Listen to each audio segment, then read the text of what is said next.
At my son's wedding, my daughter-in-law demanded the keys to my apartment in front of 200 guests. When I refused, she slapped me so hard that my vision blurred. I did not scream. I did not hit her back. I simply wiped the blood from my lip, turned around, and made one phone call. 15 minutes later, a man appeared at the door of the ballroom, and when the bride and groom saw who it was, they fell to their knees and began to cry. My name is Harrison Caldwell, but everyone in Boston just calls me Harry. I am 70 years old, and for 40 years I worked as a general contractor, building the skyline of this city with my own two hands. I thought I had built a strong foundation for my family too, but I was wrong. Before I tell you how I taught my ungrateful son and his greedy wife a $2 million lesson, please hit the like button and subscribe to the channel. Let me know in the comments which city you are watching from. Your support helps me share my story. The silence in the grand ballroom of the Liberty Hotel was heavy enough to crush a man. Just seconds ago, the air had been filled with jazz music and the clinking of crystal champagne flutes. Now the only sound I could hear was the high-pitched ringing in my left ear. My cheek felt like it was on fire. I could taste the metallic tang of copper in my mouth. Blood.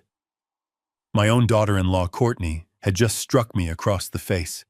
She stood there on the stage, her chest heaving underneath a $12,000 Vera Wang dress that I had paid for.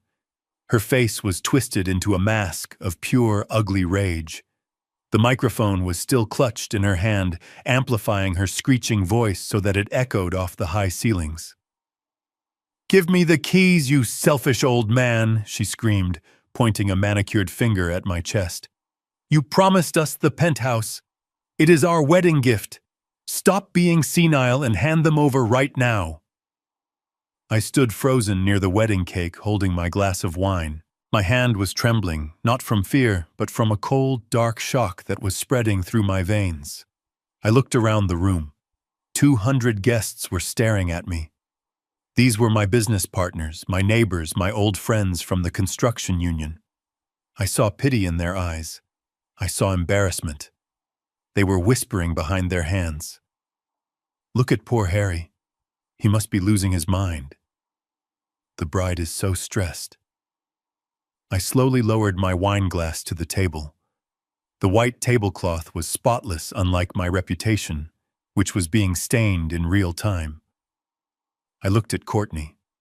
I looked at the diamond necklace around her neck, which had belonged to my late wife, Martha. I had given it to her this morning as a gesture of love.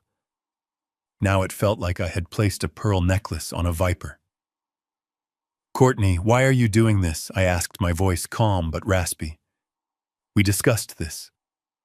The Beacon Hill apartment is my home. It is the only thing I kept." She laughed, and the sound was sharp and cruel. "Your home! You are 70 years old, Harry. You belong in a facility where professionals can wipe your drool.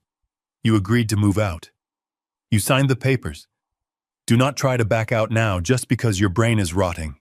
She was gaslighting me in front of everyone, painting me as a dementia patient to justify her greed. I felt a knot of nausea in my stomach, but I still had one hope, one person who would stop this madness. I turned my eyes to Brandon, my son, my only child. The boy I had raised alone after Martha passed away. The boy I had put through private school and university, working double shifts on freezing construction sites so he would never have to touch a shovel. Brandon was standing right next to her. He looked handsome in his tuxedo, but his posture was weak. "Brandon," I said softly, Tell her the truth, son. Tell her I never agreed to give up my home." The room waited. This was his moment. The moment to be a man. The moment to protect the father who had sacrificed everything for him. Brandon looked up, and for a split second our eyes met. I searched for my little boy in there, but all I saw was a coward.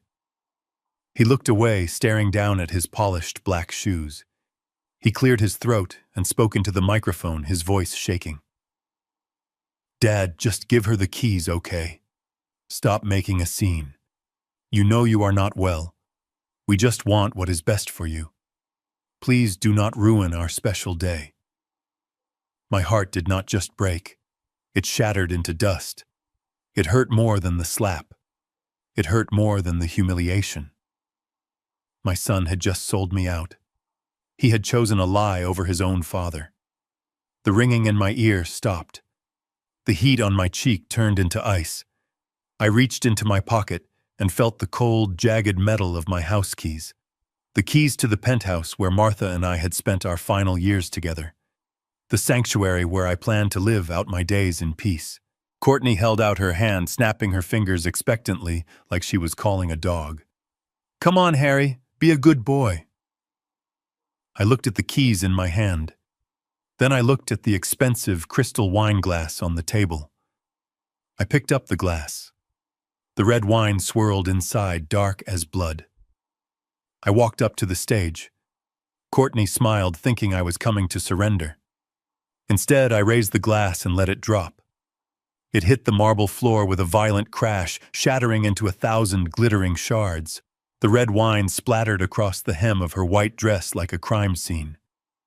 Courtney gasped, stepping back. "You crazy old lunatic, look what you did." "I am not crazy, Courtney," I said, and my voice was no longer the voice of a tired old man. It was the voice of the general contractor who used to command 300 men on a job site. It was a voice of steel. "You want the keys?" I asked. "You can have them when I am dead.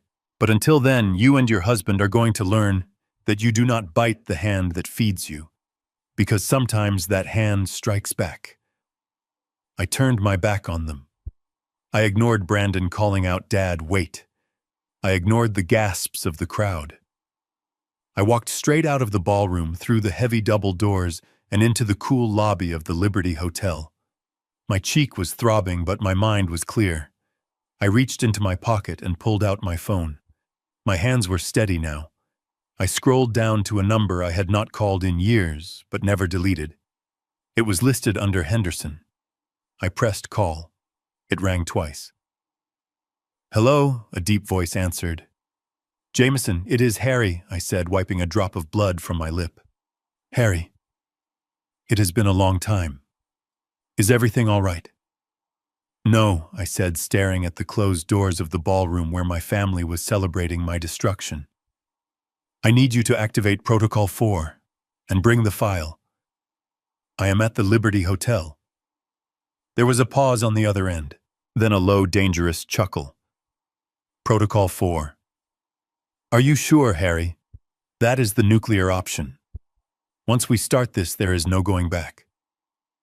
I looked at my reflection in the glass door. I looked old. I looked tired. But in my eyes I saw a fire that had not burned in a long time. "I am sure," I said. "Come get them." I hung up the phone and checked my watch. They had 15 minutes left to enjoy their stolen happiness. I sat down on a velvet bench in the lobby and waited for the war to begin. The physical sensation of the slap was fading, but the burning in my heart was just beginning. I looked at Brandon. He was my boy, my flesh and blood. I waited for him to roar. I waited for him to grab his wife's hand and tell her that nobody touches his father. I waited for the anger that runs in the Caldwell bloodline to show up in his eyes, but the Caldwell fire had died in him long ago. Brandon stepped closer to me. He did not look at his wife, who was still panting with rage. He looked at me. He lowered his voice so the guests could not hear the shame spilling out of his mouth. "Dad, please just give her the keys. You are making this so difficult. She is under a lot of stress. You know how she gets when things do not go perfectly." I stared at him. I could not believe what I was hearing. She had just assaulted me. She had just humiliated the man who paid for the tuxedo he was wearing and the food he was eating. And he was worried about her stress levels. "You want me to reward her, Brandon? Is that what you are asking? You want me to hand over the deed to my home because she hit me?" Brandon shifted his weight nervously. He adjusted his bow tie, trying to look dignified but failing miserably. "It is not like that, Dad. Do not be dramatic. It is just an apartment. You have plenty of money. You have the pension.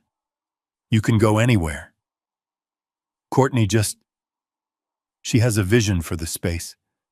She wants to use it for her studio. It means a lot to her brand." Her brand. The word tasted like ash in my mouth. "And what about my dignity, Brandon? Does that mean anything to your brand?" He sighed, the sound of a man who just wanted the problem to go away, not a man who wanted to solve it. "You are being selfish, Dad. You are 70. You do not need a penthouse in Beacon Hill. It is wasted on you. Just let us have this start. Please, do not be an old miser." That was the moment. That was the exact second my son died. He did not die physically. He was standing right there, breathing and sweating. But the son I knew, the boy I loved, he vanished into thin air. As I looked at his weak chin and his shifting eyes, the ballroom melted away. Suddenly, I was back in 1995. It was a freezing November morning in Boston. The wind was cutting through my jacket like a knife. I was on the 42nd floor of the Prudential Tower construction site. I was tired. My back was screaming in pain from lifting steel beams for 12 hours straight. I looked down at the corner of the site where a little boy was sitting on a toolbox. It was Brandon. He was 5 years old. I could not afford a babysitter that day because every dollar I made was going into his college fund. He was wrapped in my oversized wool coat, playing with a plastic hammer. I remembered walking over to him, my hands covered in callus and concrete dust. I picked him up. He was heavy even then. He wrapped his little arms around my neck and buried his face in my shoulder. "Daddy, I am cold," he had whispered. "I know, son, I know. But we have to stay here a little longer. Daddy is building the future for you.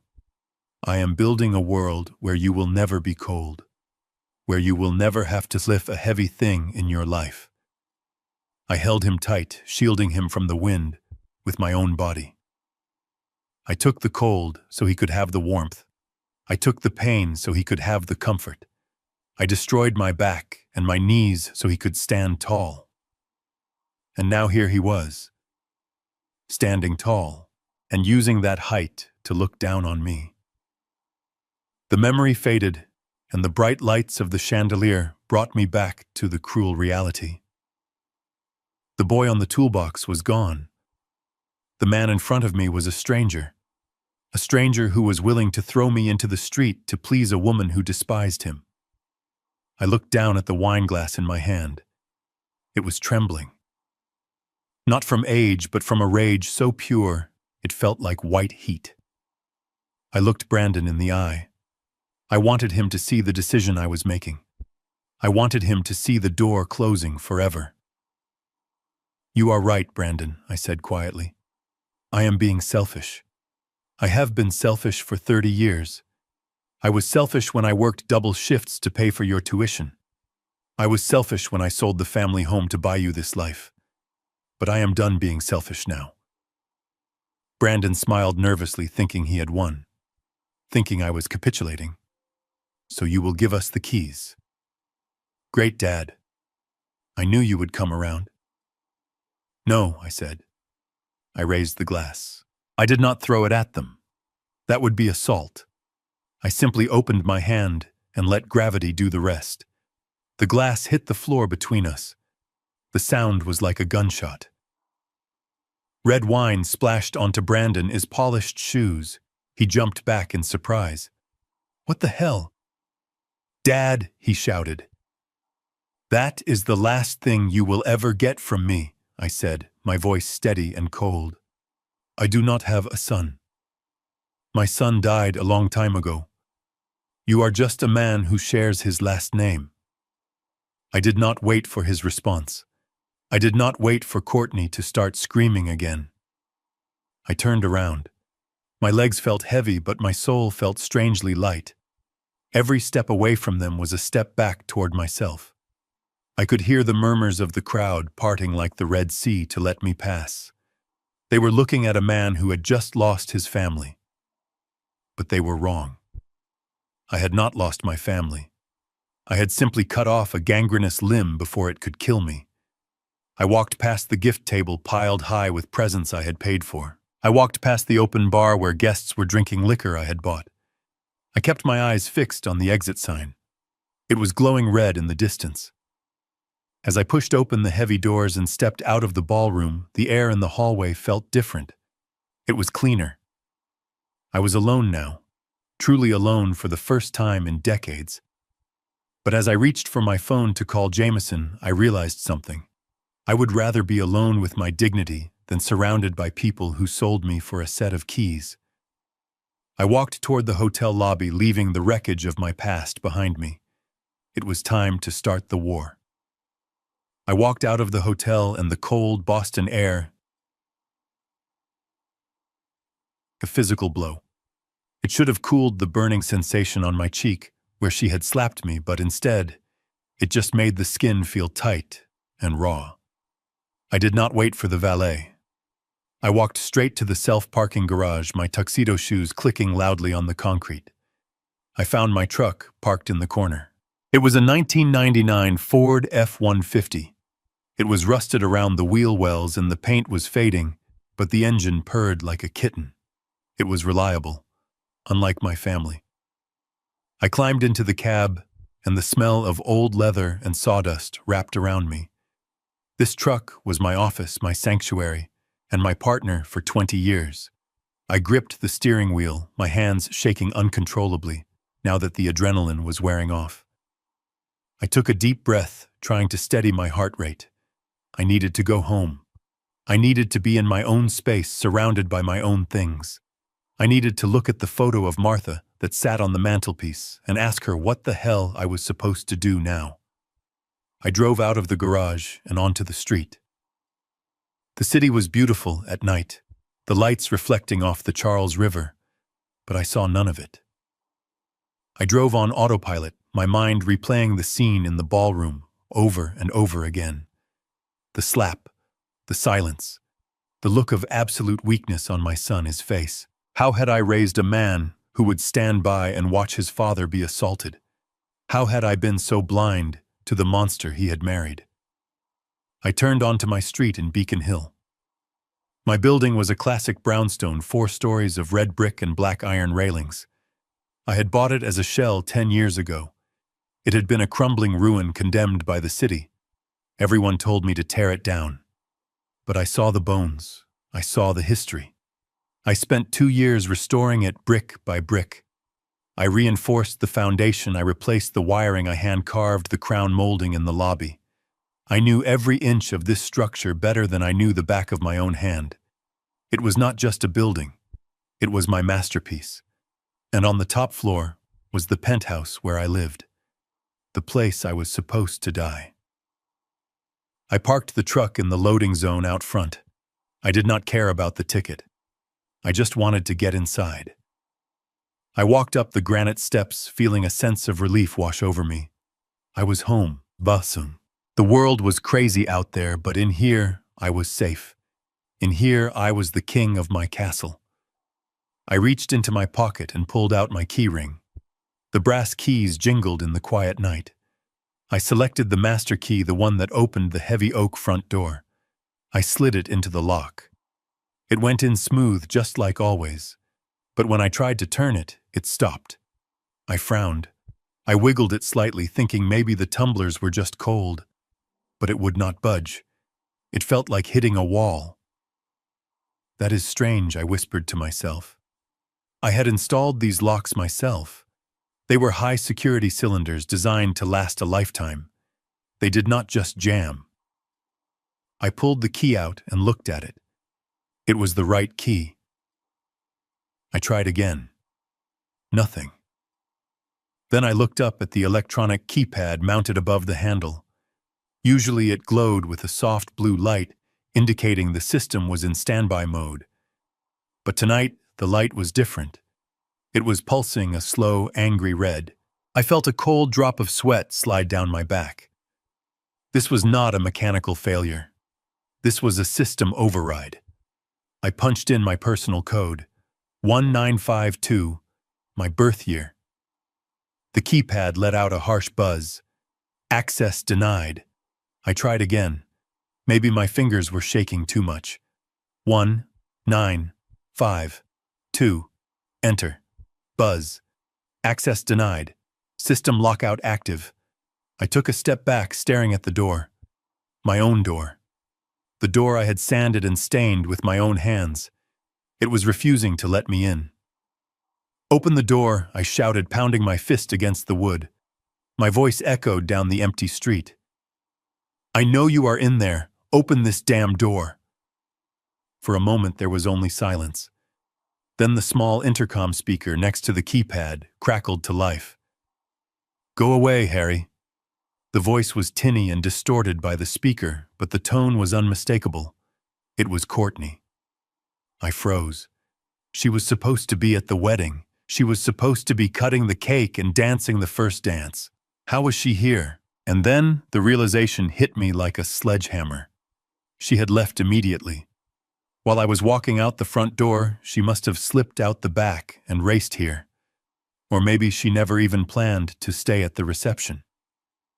"Courtney," I said, my voice low and dangerous. "Open this door immediately. This is my house. I have the deed. I have the title. You are trespassing." I heard a short, sharp laugh through the speaker. It sounded like glass breaking. "Not anymore, Harry. You really are losing it, aren't you? You signed the gift deed. Remember, we have the papers.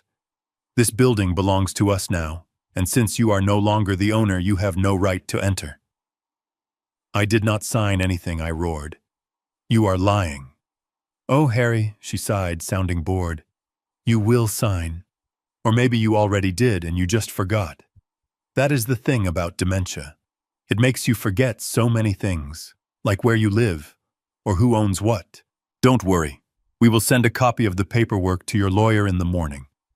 But for now, you need to leave. You are frightening the neighbors."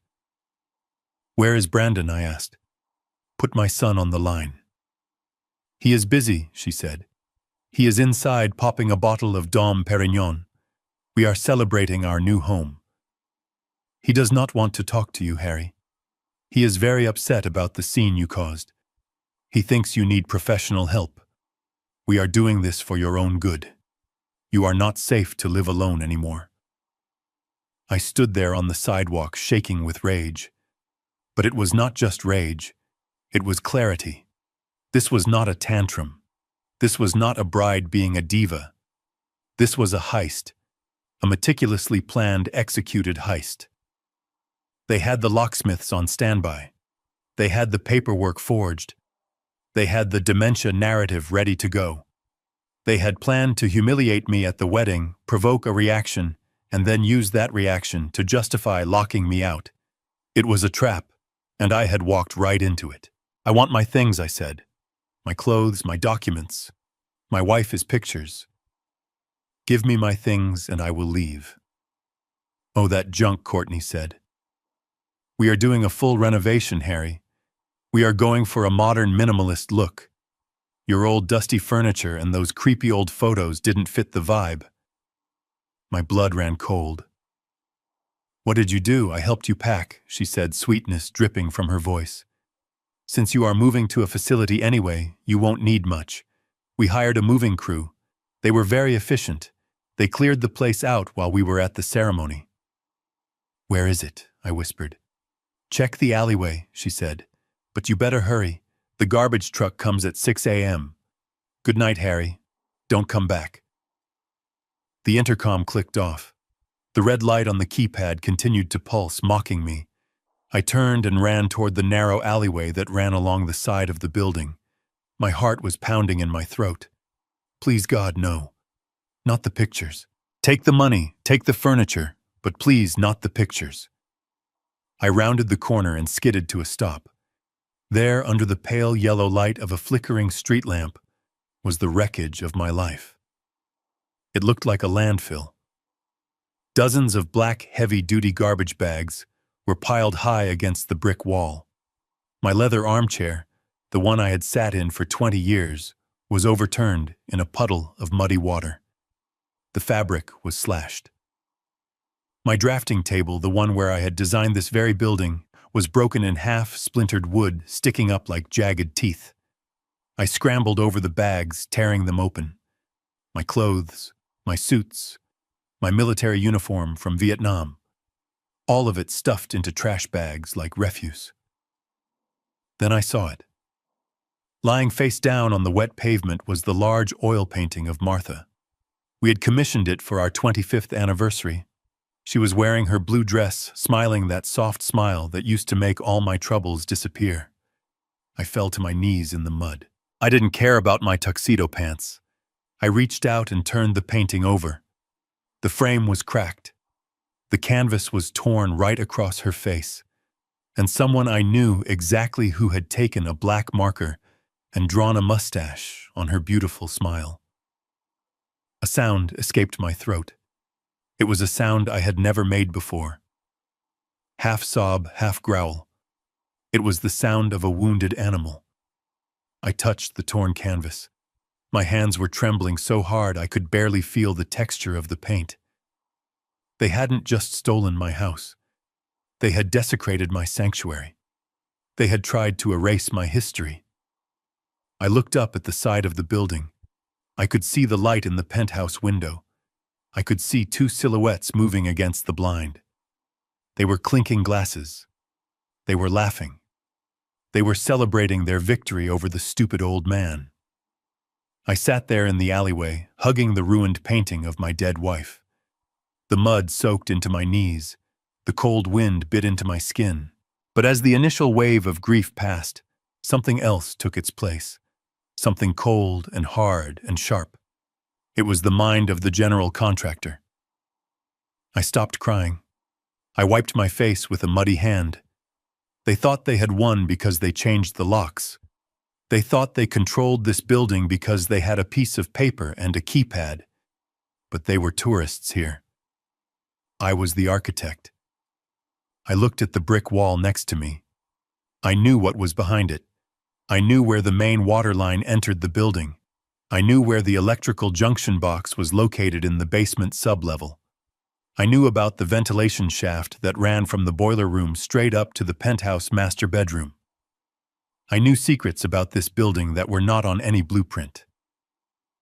I stood up slowly. My knees cracked. I picked up the painting of Martha and carried it to my truck, placing it gently on the passenger seat. Then I went back and grabbed my old toolbox, the one they had thrown out with the trash. I opened it. My hammer was there, my wrenches, my wire cutters. I looked up at the lighted window one last time. Enjoy the champagne, Courtney. Enjoy the heat. Enjoy the electricity. Because you are living in a machine that I built, and I am about to take the controls back. I climbed into my truck and locked the doors. I wasn't going to break in tonight. That would get me arrested. No. I was going to wait. I was going to let them get comfortable. And then I was going to bring the house down around them. Not with dynamite, but with the one thing they didn't have: authority. I reclined the seat of the truck and pulled my old coat over me. I wasn't going anywhere. My watch began. The engine of the Ford F-150 ticked as it cooled down, a metallic sound that seemed deafening in the silence of the parking lot. The dashboard clock read 3:14 in the morning. Outside the frosted windows, Boston was asleep, buried under a blanket of damp, freezing darkness. The thermometer claimed it was 41 degrees, but inside the cab it felt colder. It felt like the temperature of a grave. I pulled my old wool coat tighter around my shoulders. It smelled of diesel and sawdust, a scent that usually brought me comfort, but tonight it just smelled like failure. My stomach gave a painful growl, reminding me that I had not eaten since breakfast the day before. I reached into the plastic bag on the passenger seat and pulled out the sandwich I had bought at a 24-hour gas station. Turkey on rye bread. It was wrapped in plastic that crinkled loudly. I took a bite. The bread was stale and dry as dust. The The turkey was slimy. It tasted like cardboard and preservatives. I chewed slowly, forcing myself to swallow. Just 12 hours ago, I had been sitting in front of a plate of lobster thermidor and truffle risotto. I had paid $200 a plate for that food. I had paid for the open bar where guests were drowning themselves in premium scotch. And here I was, the man who signed the checks, eating a $4 sandwich that tasted like despair. I looked out the windshield at the city skyline across the river. The lights of the skyscrapers shimmered on the black water. I took another bite of the dry sandwich and pointed it at a tall glass building in the distance. The Prudential Tower. I poured the foundation for the west wing of that building in 1982. I pointed at another building, the Hancock. I supervised the reinforcement of the lower levels in 95. I looked at the city I had helped build. I looked at the millions of tons of concrete and steel that stood tall because of my sweat and my calculations. And then I thought about my bank accounts. If anyone looked at me right now huddled in a rusted truck with a 3-day beard and a stained tuxedo shirt, they would see a homeless old man, a loser, a derelict. They would not see Harrison Caldwell. They would not see the man whose investment portfolio was worth over $18 million. They would not see the man who owned 3 commercial warehouses in South Boston and a stake in the very hotel where I was humiliated tonight. I had spent my whole life being the gray man, the man in the work boots, not the man in the suit. I drove this old truck not because I had to, but because I liked it. I lived simply because I valued substance over flash. I had hidden my wealth to protect my son from becoming spoiled, to teach him the value of hard work. A bitter laugh escaped my throat. It sounded like a bark in the quiet cab. Good job, Harry. You hid it so well that he thinks you are nothing. You hid it so well that he thinks stripping you of a single apartment will leave you destitute. You protected him from the reality of money so much that he became a slave to it. I looked over at the passenger seat. The painting of Martha was leaning against the door, carefully covered with my spare flannel shirt to keep it warm. I reached out and touched where her face would be under the fabric. I am sorry, Martha, I whispered. I failed him. I failed us. I let a wolf into the henhouse because I wanted him to be happy. And now she has her teeth in his throat, and he is wagging his tail. I finished the sandwich and crumpled the plastic wrapper into a ball. The anger was settling now. The initial shock of the betrayal was fading, replaced by a cold, mechanical focus. It was the same feeling I used to get when a blueprint was wrong, or a structural beam was cracking. Panic does not fix a building. Logic fixes a building. Action fixes a building. They had the keys. They had the physical doors. They had the paperwork. But they forgot one thing. They forgot who built the place. I reached behind the driver's seat and pulled out my laptop bag. It was a heavy-duty, ruggedized laptop, the kind used on construction sites to run architectural software. I opened it, and the screen flickered to life, casting a ghostly blue light over my face. I did not need their Wi-Fi. I had a satellite uplink in the truck for remote job sites. I waited for the connection bars to turn green. Then I opened a program that Courtney and Brandon did not even know existed. Most people think a smart home is just an app on their phone. They think it is voice commands and fancy light switches. They do not understand that underneath the user interface there is a nervous system. There are miles of cables, servers, relays, and command lines. And when I renovated the penthouse, I did not just install a consumer system. I installed an industrial-grade building management system, the kind used in banks and high-security offices. I typed in the IP address of the building. The login screen appeared. Username? Password. Courtney had reset the user passwords. She thought she was smart. She thought locking me out of the app meant locking me out of the system. But she was just a user. I was the administrator. I was the root. I typed in the installer credentials. These were hard-coded into the server in the basement. They could not be changed unless you physically went down there and wiped the motherboard. And I knew for a fact Brandon did not even know where the server room was. Access granted. The text flashed green. A map of the penthouse appeared on my screen. I saw every sensor, every switch, every connected device. I saw the thermostat. They had cranked it up to 75 degrees, burning my oil, wasting my money. I saw the smart fridge. It was open. And then I clicked on the tab marked video and audio feeds. When I lived there, I kept the cameras off. I valued privacy. But the microphones were part of the glass break sensors and the smoke detectors. They were always listening, waiting for the frequency of danger. And the cameras hidden in the motion detectors were designed for security when the house was empty. I typed a command to override the privacy mode. Override authorized. Activating arrays 1 through 8. The screen split into a grid of black and white squares. Then, one by one, they flickered into color. My heart hammered against my ribs. It felt invasive. It felt wrong to spy. But then I remembered the slap. I remembered the locks. I remembered Martha is painting face down in the mud. I leaned closer to the screen. There they were. They were in the living room. My living room. Courtney was lying on my Italian leather sofa, her feet up on the coffee table, still wearing her wedding dress. The skirt was stained with wine and dirt. She was holding a bottle of champagne, drinking straight from the neck. Brandon was pacing back and forth. He had taken off his jacket, and his tie was undone. He looked pale. He looked like a man who was waiting for the other shoe to drop. The audio feed crackled and hissed, then clarified. Their voices filled the cab of my truck.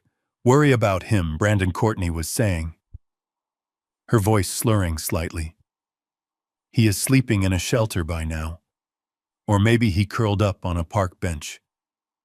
Who cares?" "He is my dad," Courtney Brandon said, running a hand through his hair. "We literally threw him in the garbage.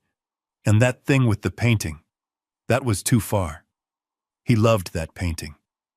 "Oh, stop whining," she snapped, sitting up. "We had to break him. That is the only way this works. If we gave him an inch, he would take a mile. Now he knows he has no power. He knows he is nothing without us." I watched Brandon stop pacing. He looked at her. "But the deed," he said. "He didn't sign the transfer, Courtney. You lied to the police. You told them he signed it. What happens when he gets a lawyer?" Courtney laughed. It was a dark, ugly sound. "With what money, Brandon?" I checked his checking account statement on the kitchen counter before we threw it out. "He has $4,000 to his name. Lawyers cost money. By the time he figures out how to apply for legal aid, we will have already mortgaged this place." I stared at the screen. $4,000 in the checking account. That was the account I used for groceries and gas. She hadn't looked at the trust funds. She hadn't looked at the offshore holdings. She saw what she wanted to see. "A poor old man, I am going to sell it all," she continued. "The furniture is gone. Tomorrow I am selling his truck if he left it on the street. I am selling his tools. I am going to erase every trace of him. And with the loan from the house, I am going to pay off Vinny." Vinny. My ears perked up. The name hung in the air like a cloud of toxic gas. Vinny, Brandon asked, his voice trembling. "I thought you said you owed the credit card company." "Who is Vinny?" Courtney went silent. She took a long swig of champagne. "It does not matter," she said, waving her hand. "Just know that we need $2 million by Friday, or I am not the only one who is going to get hurt." I sat back in the seat of my truck. The cold was gone. The hunger was gone. So that was it. It wasn't just greed. It was desperation. She was in debt to a loan shark, and she was using my house, my legacy, to pay for her mistakes. I looked at the record button on my screen. I moved the cursor over it. Click. Recording started. I watched them for a moment longer. The predator and the coward. They thought they were alone. They thought they had won. I reached for the unfinished crust of my sandwich and took a bite. It didn't taste like sawdust anymore. It tasted like ammunition. I sat there in the dark cab of my truck, illuminated only by the ghostly blue glow of the laptop screen. My breath formed small clouds of white mist in the freezing air, but I could not feel the cold anymore. My entire world had narrowed down to the 12-inch rectangle of pixels in front of me. I was watching a horror movie, but the monsters were not wearing masks. They were wearing wedding clothes, and they were drinking my vintage champagne in the living room I had built with my own hands. The camera feed was high definition. I could see the sweat glistening on Brandon's forehead. I could see the wild, manic look in Courtney's eyes. She was pacing around the room, kicking off her heels and tossing them onto my mahogany coffee table. She looked like a predator who had just taken down a large prey and was adrenaline drunk on the kill. On the screen, Brandon slumped onto the sofa, loosening his tie. He looked pale. He looked like a man who was waiting for the police to kick down the door. "Courtney, please stop drinking," he said, his voice trembling slightly through the laptop speakers. "We need to think. What if he comes back? What if he calls the cops? He is not just going to disappear." Courtney laughed, and the sound sent a shiver down my spine. It was a harsh, metallic sound, devoid of any warmth. "He is not coming back, Brandon," she said, pouring herself another glass. "He is a broken old man. Did you see his face when I slapped him? He was terrified. He is probably crying in a shelter right now, wondering what he did wrong." She took a long sip and then pointed the glass at Brandon. "Besides, we do not have a choice. We need the money by tomorrow noon. Vinny called me again this morning. He said if I do not have the $500,000 plus interest, he is going to start breaking fingers. And he won't start with mine. He will start with yours." I leaned closer to the screen, my heart hammering against my ribs. $500,000. So that was the number. That was the price of my dignity. My daughter-in-law was not just a spoiled brat. She was a degenerate gambler in debt to the mob, and she was using my life savings to buy her way out of a hole she had dug herself. Brandon buried his face in his hands. "I cannot believe we did this," he moaned. "We stole his house, Courtney. We forged his signature. This is a felony. If anyone finds out, we are going to prison for 20 years. "Relax," Courtney snapped. "Nobody is going to find out. We control the narrative. Remember. Harry is senile. Harry is losing his mind. That is what we tell everyone.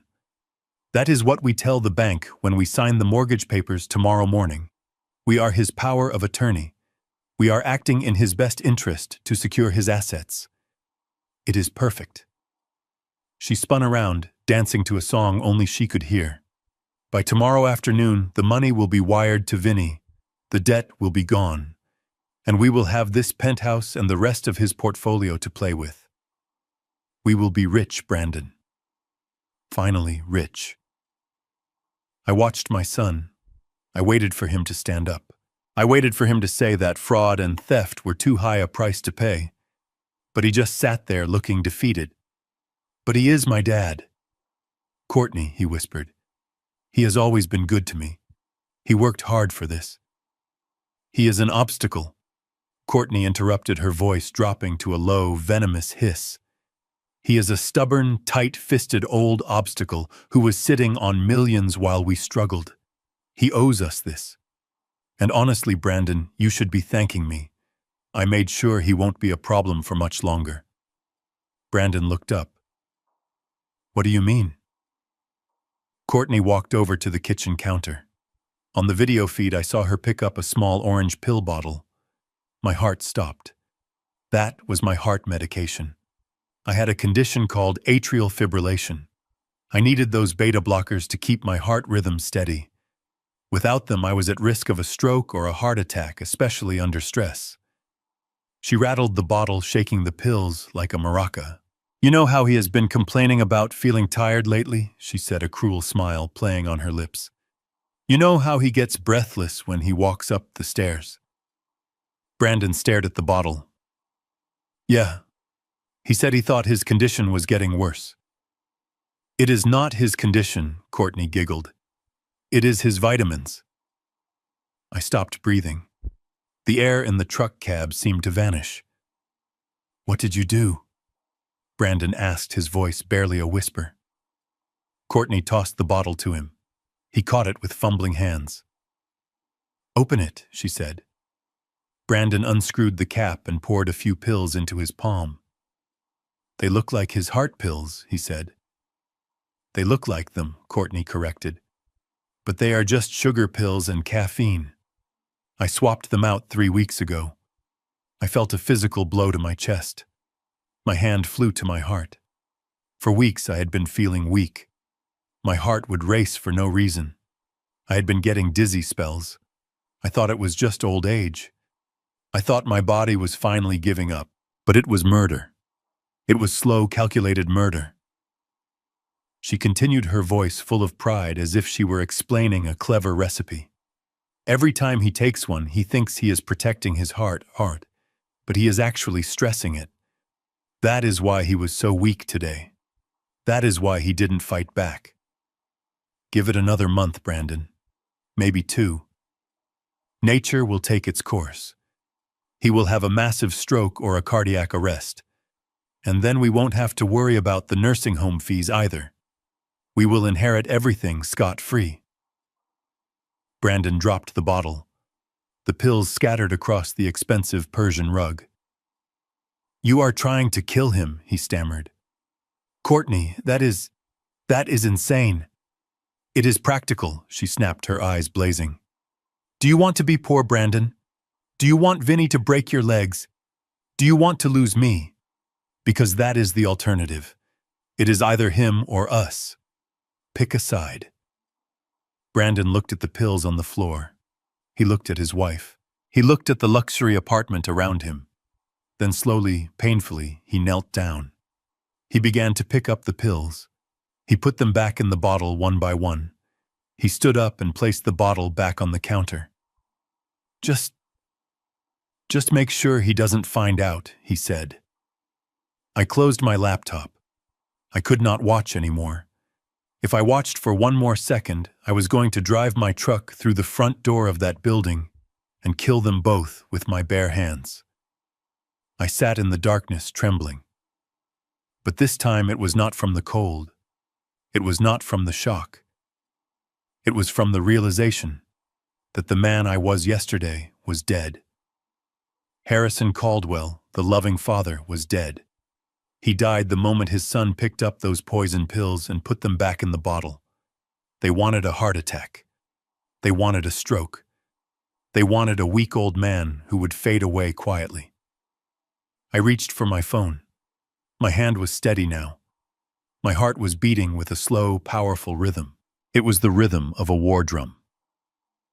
I dialed the number for the private investigation firm I used for background checks on my construction crews. Hello, a sleepy voice answered. I need a team, I said. I need forensic accountants. I need a toxicologist. And I need a security detail. Who is this? The voice asked. This is the man who owns the city, I said. And I am about to tear a building down. I ended the call. I looked at the dark silhouette of my home against the night sky. They thought they were living in a penthouse. But they were wrong. They were living in a prison cell, and I had just started welding the bars shut. The sun was just beginning to bleed through the gray clouds over South Boston when I pulled my truck into the parking lot of Sully's Diner. It was a small, grease-stained establishment tucked between a dry cleaner and a hardware store. The neon sign above the door flickered with a buzzing sound, missing the letter N, so it just read DIER. To most people, it looked like a place to avoid, but to me, it was sacred ground. It was where the real business of this city was conducted over black coffee and scrambled eggs, not in the glass towers downtown. I walked inside, the bell above the door chiming softly. The air smelled of bacon grease and stale cigarette smoke from decades past. I slid into the corner booth, the one furthest from the window, where the shadows were deep. My bones ached from sleeping in the truck cab. My tuxedo shirt was wrinkled and stained with sweat, and the bruise on my cheek had turned a dark, angry purple. I looked like a brawler who had lost a fight in an alleyway. I ordered a black coffee and waited. I watched the door, my hand resting on the ruggedized laptop bag next to me. Inside that bag was the end of my son-is life as he knew it. Inside that bag was the evidence that would turn a family dispute into a federal case. 10 minutes later, the door opened again. A tall man in a long charcoal wool coat walked in. He had silver hair neatly combed back, and a face carved from granite. He moved with a quiet authority that made the few other patrons look down at their plates instinctively. It was Jameson. To the world, he was the Honorable Justice Jameson of the Massachusetts Supreme Court, a man who held the power of life and death in his gavel. But to me, he was just Jimmy the kid who used to work summer jobs on my framing crew back in the 80s. He saw me in the corner, and his eyes narrowed slightly. He did not wave. He simply walked over and slid into the booth opposite me. He took off his leather gloves and placed them neatly on the table. Then he looked at my face. He looked at the bruise on my cheek and the redness in my eyes. "Who hit you, Harry?" he asked. His voice was low and calm, but it carried a dangerous edge. It was the same tone he used when he was sentencing a violent criminal. I did not answer immediately. I took a sip of the bitter coffee, letting the heat burn my throat. "I need a favor, Jimmy," I said. He looked at me, his steel gray eyes searching my face. "You do not ask for favors, Harry. In 40 years you have never asked me for a single thing. Not when I was a struggling lawyer, not when I ran for office, and not when I took the bench. So if you are asking now, it must be the end of the world." "It feels like it," I admitted. He leaned forward, resting his elbows on the table. "Does this have to do with that bruise? Does this have to do with the fact that you look like you slept in a ditch?" "I slept in my truck," I corrected him. "Because I was locked out of my own home." Jameson frowned. "Locked out? I thought you gave the penthouse to Brandon and his wife." "That is what the gossip column in the Globe said this morning. A generous wedding gift from a retiring tycoon." I reached into my bag and pulled out the laptop. I did not open it yet. I just put my hand on the lid. "Do you remember 1990, Jimmy? Do you remember the collapse at the government center garage?" Jameson went still. The noise of the diner seemed to fade away. "I remember," he said softly. "I remember the main support beam giving way. I remember being trapped under 2 tons of concrete. I remember the dust filling my lungs and the darkness closing in." "Everyone else ran, Harry. The fire department said the structure was too unstable to enter. They told us to wait for the heavy equipment." "But you didn't wait." "No," I said. "I didn't." "You crawled into that hole with a hydraulic jack and a prayer," Jameson continued, his eyes distant. "You held that beam up with your own shoulder until I could slide out. You broke your collarbone and 3 ribs saving me. You gave me my life, Harry. I have never forgotten that." "I am not asking for repayment," I said, opening the laptop. "I am asking for justice, because the people who are supposed to love me are trying to bury me. And this time there is no hydraulic jack to hold up the weight." I turned the screen toward him. I opened the video file from the night before. "Watch this," I said, "and listen closely." I pressed play. The video of Courtney and Brandon in my living room began to play.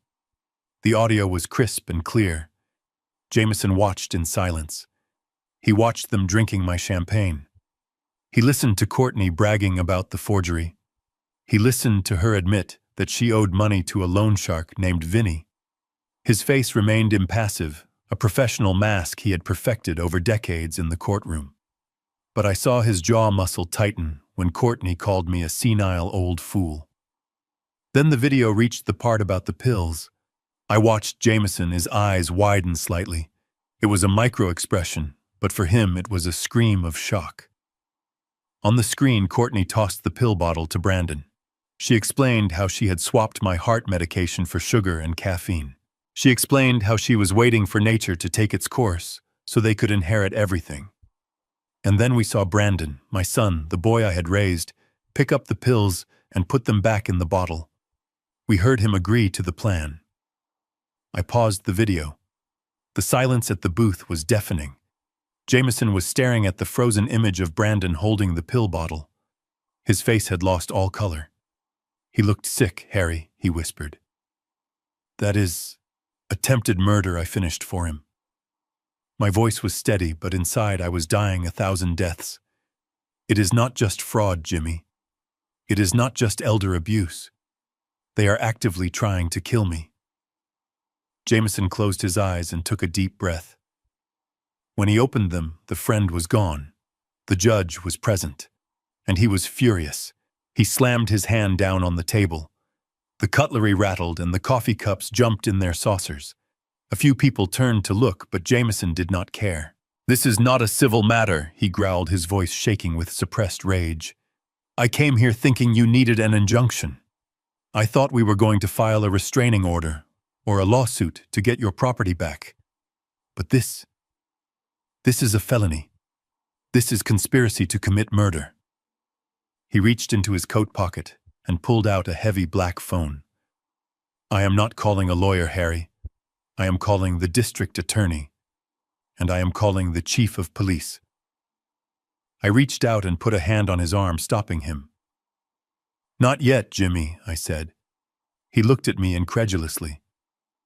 "What do you mean, not yet?" "They are poisoning you. They are planning to mortgage your property to pay off the mob. We need to arrest them now. If we arrest them now, they will claim it was a joke," I said. "They will claim the recording was taken out of context. They will say the pills were just a prank. They have a good lawyer. You know how the system works. Without the physical evidence, without the signed mortgage papers, it is just my word against theirs." Jameson slowly lowered the phone. He knew I was right. He knew the law required absolute proof. "So what is the play, Harry?" he asked. "I need them to commit the act I said. I need them to think they have won. Courtney wants me to come over tonight to sign a confirmation of the gift deed. She needs my signature to satisfy the bank, because the forged one won't pass a deep audit." "You are not going back there," Jameson said, shaking his head. "It is too dangerous." "I have to," I said. "I need to get the pills back. I need to secure the bottle as physical evidence for the lab, and I need them to hand me the fraudulent papers in front of witnesses." I looked him in the eye. "I need you to be the cavalry, Jimmy. I need you to bring the warrant. I need you to bring the police. But you have to wait for my signal. I want to look them in the eye when the handcuffs go on." Jameson looked at the laptop screen one last time. He looked at the face of Brandon, the boy he had seen grow up, the boy he had sent birthday cards to. The betrayal was almost too much to comprehend. He looked back at me and nodded slowly. "Okay, Harry. We do it your way. But I am not just sending a patrol car. If they are dealing with loan sharks and poisoning federal judges, friend, I am bringing the SWAT team." He pulled out a notepad and a gold fountain pen. "Tell me exactly what time you are going in," he said. 7 p.m., I answered. Jameson wrote it down. He tore the page off and folded it into his pocket. "At 7:15 I will be at your door," he said. "And Harry, when I walk through that door, I am not coming as a friend. I am coming as the wrath of the Commonwealth of Massachusetts." He stood up and buttoned his coat. He placed a hand on my shoulder and squeezed it tightly. It was the only comfort he could offer. "You are a better man than me, Harry," he said softly. "If that were my son, I would not be calling the police. I would be using that hammer in your truck." He turned and walked out of the diner, his coat billowing behind him like the robes of judgment. I watched him go. I took one last sip of the cold coffee. It tasted like ash. The legal trap was set. The police were on board. Everything was in motion. But as I sat there in the shadows of the diner, I realized the hardest part was yet to come. I had to go back to that house. I had to look my son in the face, and I had to let him believe he had succeeded in killing me right up until the moment I destroyed him. I closed the laptop and zipped up the bag. It was time to get a haircut. It was time to shave. It was time to put on a suit. If I was going to attend my own funeral, I wanted to look my best. After leaving the diner, I drove straight to the financial district. The city was waking up now. The streets were filling with men in suits rushing to their glass towers to move money around on computer screens. I watched them with a grim sort of detachment. They thought they understood power because they could move numbers on a spreadsheet. But they did not understand the kind of power I was about to exercise. I was about to turn off the tap. I parked my truck in front of the First National Bank of Boston. The valet looked at my rusted Ford and then at my wrinkled tuxedo shirt, but he didn't say a word. He saw the way I walked. He saw the look in my eye. He took the keys and stepped aside. I pushed through the revolving doors, and the smell of money hit me. It is a specific smell. It smells like polished marble and air conditioning and quiet desperation. I didn't go to the teller line. I walked straight to the elevator and pressed the button for the top floor. I didn't need an appointment. When you have as much money sitting in their vault as I did, you don't wait in line. The elevator doors opened into a plush reception area. The secretary looked up, ready to tell me I was in the wrong place, but then she froze. "Mr. Caldwell," she stammered. "We were not expecting you. Mr. Sterling is in a meeting." "Tell him Harry is here," I said, not breaking stride. "Tell him I am here to stop a robbery." 2 minutes later, I was sitting in the corner office of Arthur Sterling, the branch manager. Arthur was a man I had known for 30 years. I had built his first house. I had built his vacation home on the Cape. We had smoked cigars together when his first son was born. He looked at me now with genuine concern. He saw the bruise on my face. He saw the mud on my shoes. "Harry, what happened?" Arthur asked, leaning forward over his mahogany desk. "You look like you went 12 rounds with a concrete mixer." "I need you to listen to me, Arthur," I said, keeping my voice low and steady. "And I need you to do exactly what I say without asking questions. Because if you ask questions, I might have to tell you the truth. And if I tell you the truth, you will have to call the police, and I am not ready for that yet." Arthur nodded slowly. He knew me. He knew I didn't play games. "I am listening, Harry. I want you to freeze everything I said." Arthur blinked. "What do you mean, everything?" "I mean everything, Arthur. The checking accounts, the savings, the investment dividends, the trust fund access, the credit cards. I want a total lockdown on every single asset attached to my Social Security number. I want a red flag on the system so big that it can be seen from space." Arthur frowned, tapping his pen on the desk. "Harry, you know I can do that, but it will freeze you out too. You won't be able to buy a cup of coffee. And if you have authorized users on your accounts like your son..." "That is the point," I interrupted. "I want the authorized users cut off, immediately. I want the cards to decline. I want the checks to bounce. I want the ATMs to eat the plastic."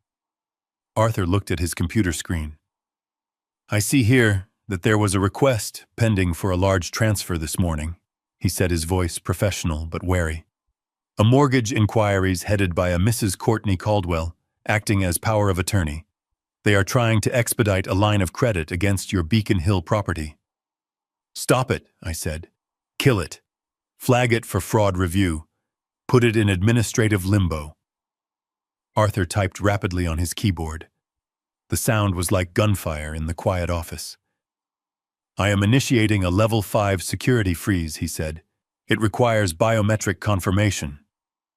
I stood up and leaned over the desk. I placed my thumb on the scanner. It beeped. A green light flashed. "It is done," Arthur said, looking up. "The accounts are locked. Nobody gets a dime without you physically standing here in this office. Not even the Pope." I sat back and let out a breath I didn't know I was holding. It was done. The financial oxygen had been cut off. Now I just had to wait for them to start suffocating, while I was sitting in that cool, quiet office staring at the city below. My son Brandon was walking into Tiffany & Co. on Newbury Street.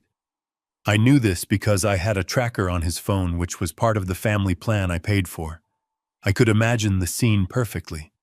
He was trying to buy his way out of guilt. He was trying to buy forgiveness with my money. Brandon walked up to the glass counter. The store was bright and smelled of expensive perfume. He was wearing his tuxedo from the night before, minus the tie, trying to look like a wealthy playboy who had just had a wild night. But he looked ragged.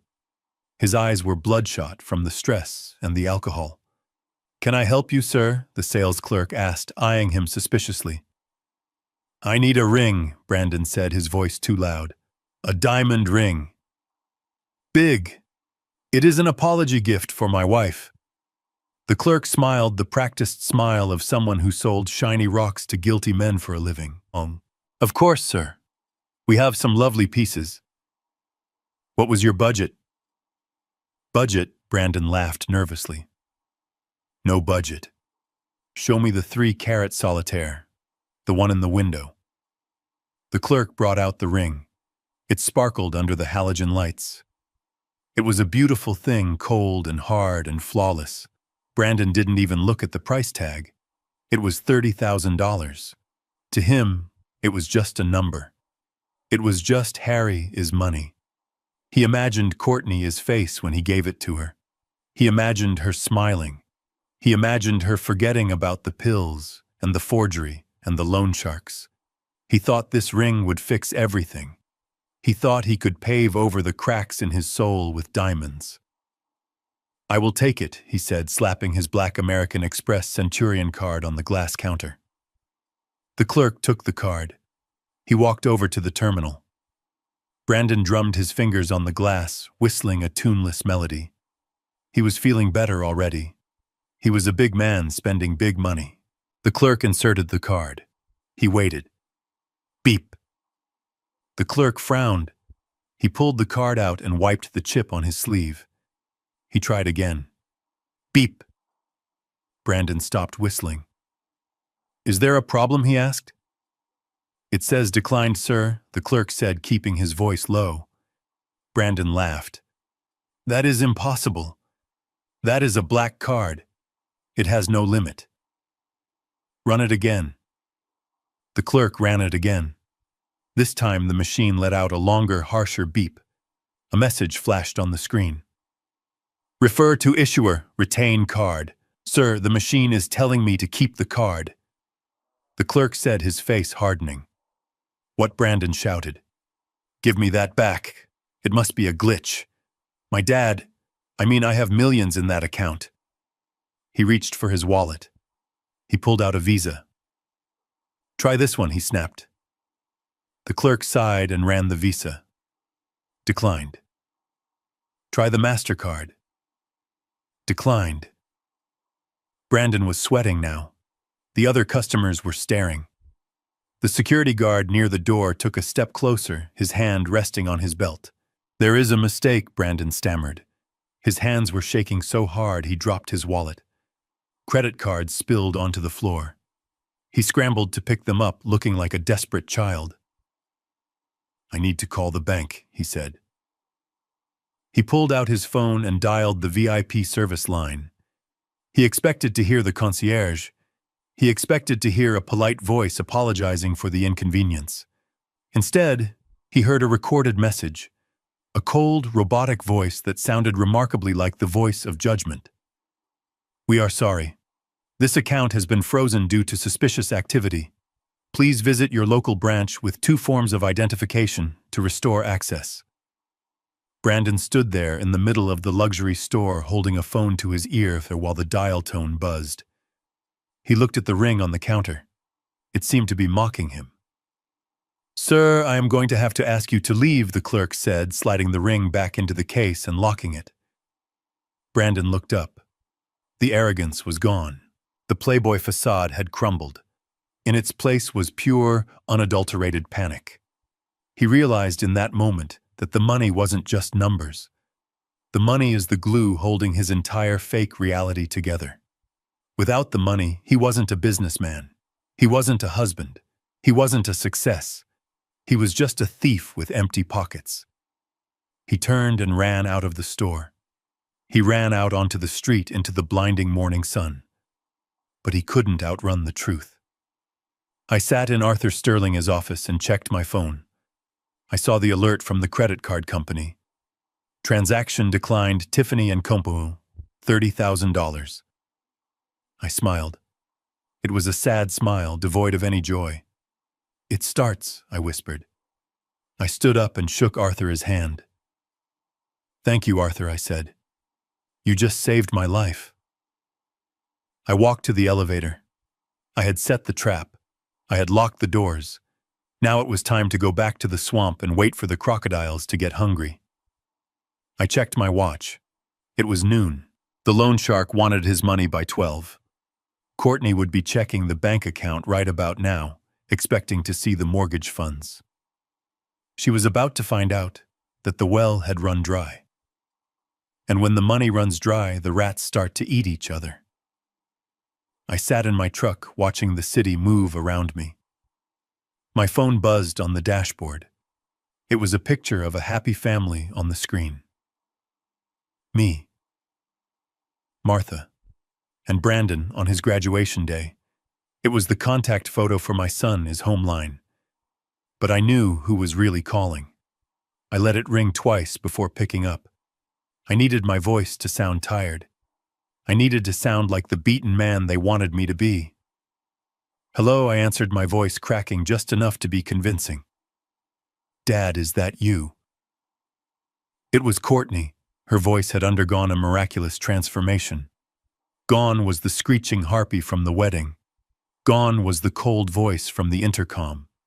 In their place was sweetness, a sugary, toxic sweetness that made my skin crawl. "It is me, Courtney," I said. "What do you want?" "Oh, Dad, I am so glad you answered," she said, and I could practically hear the fake tears in her voice. "We have been so worried about you. Brandon has been driving around all morning looking for you. Where are you?" "I am safe," I said, keeping it vague. "I am just thinking." "Dad, listen about last night," she continued, breathless with urgency. I was drunk. I was so stressed about the wedding planning, and the wine went to my head. I said terrible things, things I didn't mean. And Brandon, well, he is just devastated. He has been crying on the sofa for hours. "We feel awful, Dad." I looked at the tracking app on my laptop. Brandon was not crying on the sofa. He was currently speeding down Commonwealth Avenue, probably racing home after his credit card was declined. But I played along. "You should feel awful, Courtney," I said slowly. "You locked me out of my own home. You threw Martha's picture in the mud." I know," she sobbed. "And we are going to fix it. We brought the picture inside Dad. We cleaned it off. It is right back on the mantelpiece where it belongs. Please come home. We want to make it up to you. We are cooking a big dinner. Just the three of us. Family style." I closed my eyes. The lie was so smooth. If I hadn't seen the painting with the mustache drawn on it, if I hadn't heard them plotting my murder, I might have believed her. That was the scary part. She was a professional manipulator. "Why the sudden change of heart, Courtney?" I asked, pushing just a little to see how she reacted. "Because we love you," she said without hesitation. "And honestly, Dad, we realized we cannot do this without you. You are the patriarch. This house, it feels empty without you. Please just come over. We can talk about the living arrangements. Maybe we were too hasty about the nursing home. Maybe you can stay in the guest suite for a while. The guest suite. My own master bedroom was now the guest suite in her mind. But then came the hook. Oh, and Dad, she added casually, too casually. There is just one tiny piece of paperwork the lawyers sent over. It is nothing really, just a confirmation of the residency transfer so we can put you on our insurance plan. You know, for your health, we want to make sure you are covered. There it was. The desperation. The bank must have told them the forged deed wasn't enough for a same-day loan. They needed a wet signature from the original owner to bypass the fraud check. They needed me to sign my own death warrant. I waited a long beat. I let the silence stretch until I heard her breathing hitch on the other end. I do not know, Courtney, I said. I am very tired. Please, Dad, she begged. For Brandon. He really needs to see you. He wants to apologize man to man. Come at 7. We will have your favorite wine. I looked at the clock on the dashboard. It was 2 p.m. That gave me 5 hours. 5 hours to prep the team. 5 hours to get Jameson in position. Okay, I said softly. I will come. I want to see my son. Oh, thank you, Dad. Thank you, she squealed. You won't regret this. See you at 7. She hung up. I stared at the phone. I won't regret this. That was the only honest thing she had said. I wouldn't regret it. But she certainly would. I started the engine of the truck. The rumble of the V8 was comforting. I wasn't going into that house as a victim anymore. I was going in as the Trojan horse. I drove to a small barber shop in the North End. It wasn't the fancy salon Courtney went to where they charged $100 for a trim. It was run by an old Italian man named Sal, who had been cutting my hair since I was 30. Harry, you look like hell, Sal said when I walked in. Fix me up, Sal, I said, sitting in the chair. Shave the beard, high and tight on the sides. I have a business meeting tonight. Sal lathered my face with hot foam.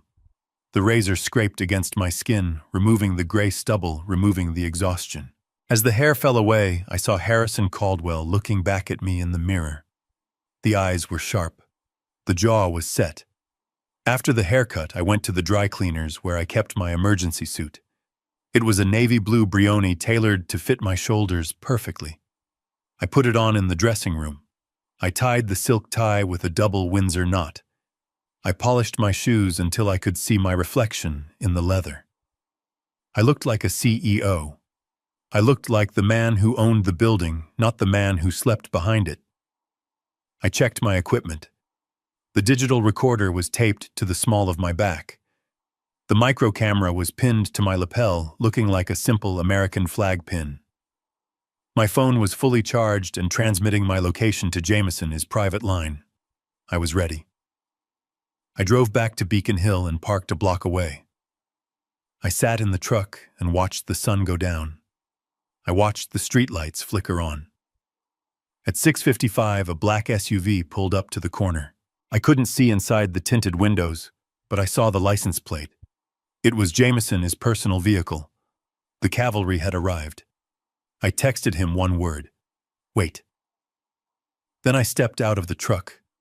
The wind was whipping down the street, but I walked tall. I walked past the alleyway where my things were still rotting in garbage bags. I didn't look at them. I kept my eyes on the front door. I walked up the granite steps. The keypad was still flashing red. Locked. I raised my hand and rang the doorbell. I waited. The door opened. Brandon stood there. He was wearing a fresh shirt, but his eyes were frantic. He looked like a man who had been running from a ghost all day, only to find it standing on his doorstep. Dad, he said, his voice thin and reedy. Hello, son, I said, stepping past him into the foyer. The smell of roast beef wafted from the kitchen. It smelled like home. But underneath it, I smelled the perfume. Courtney appeared from the living room wearing a modest dress, her hair pulled back, trying to look like the dutiful daughter-in-law. Harry, she beamed, spreading her arms wide. Welcome home. I looked at her. I looked at the shark smile plastered on her face. I looked at the way her eyes darted to my suit, assessing the cost, assessing the change in my demeanor. I didn't smile back. Hello, Courtney, I said. I heard you have some papers for me to sign. Let us eat first, she said nervously, gesturing to the dining room table which was set with my good china. We have plenty of time. No, I said, walking straight toward the living room. I am not hungry. Let us get business out of the way. I want to see this insurance paperwork. I walked into the center of the room. I stood on the exact spot where I had stood the night before. I looked at the spot on the rug where Brandon had picked up the poison pills. Courtney exchanged a look with Brandon. A look that said, stick to the plan. She walked over to the sideboard and picked up a folder. Right, she said. Well, it is just standard stuff, really. Just confirming that we are taking care of you. She handed me the folder. I opened it. It wasn't insurance paperwork. It was a quitclaim deed. A document that would legally transfer 100% of the property rights to Brandon and Courtney Caldwell, effectively immediately waiving all my future claims. It was a death sentence for my assets. I looked up at them. Do you have a pen? I asked. Courtney's eyes lit up. She pulled a gold Mont Blanc pen from her pocket. Here, Dad, she said. Use this one. I took the pen. I felt the weight of it. I looked at Brandon. He was sweating. He was looking at his shoes again. Are you sure this is what you want, Brandon? I asked, giving him one last chance. One final opportunity to save his soul. Just sign it, Dad, he whispered. Please. I clicked the pen. Okay, I said. If this is what family means to you, I bent over the table and lowered the pen to the paper. But I wasn't signing my name. I was preparing to give the signal that would bring their world crashing down. The moment I stepped across the threshold of the penthouse, I felt a physical wave of nausea hit me. It was not just the smell of heavy perfume and expensive cologne that filled the air. It was the sensation of violation. This was the home where I had carried Martha across the threshold. This was the floor where I had taught Brandon to walk. This was the kitchen where we had cooked Thanksgiving dinners for 30 years. But tonight, it felt like a stranger's house. It felt like a desecrated temple. The living room was crowded. There must have been 20 people crammed into the space. I recognized some of them from the wedding reception. They were Courtney's friends, the kind of people who looked like they had been manufactured in a factory that produced shallow influencers. The men were wearing loafers without socks, and the women were holding their phones up, recording everything for their stories. When I walked in, the chatter died instantly. It was like someone had pulled the plug on a stereo. 40 eyes turned to look at me. I could feel the weight of their judgment. To them, I was not Harrison Caldwell, the man who built half of Boston. I was just the prop. I was the senile old man who had ruined the wedding. I was the crazy father-in-law who had to be managed. I heard the whispers as I walked through the foyer. That is him. He looks so frail. I heard he tried to hit her. Poor Courtney having to deal with that.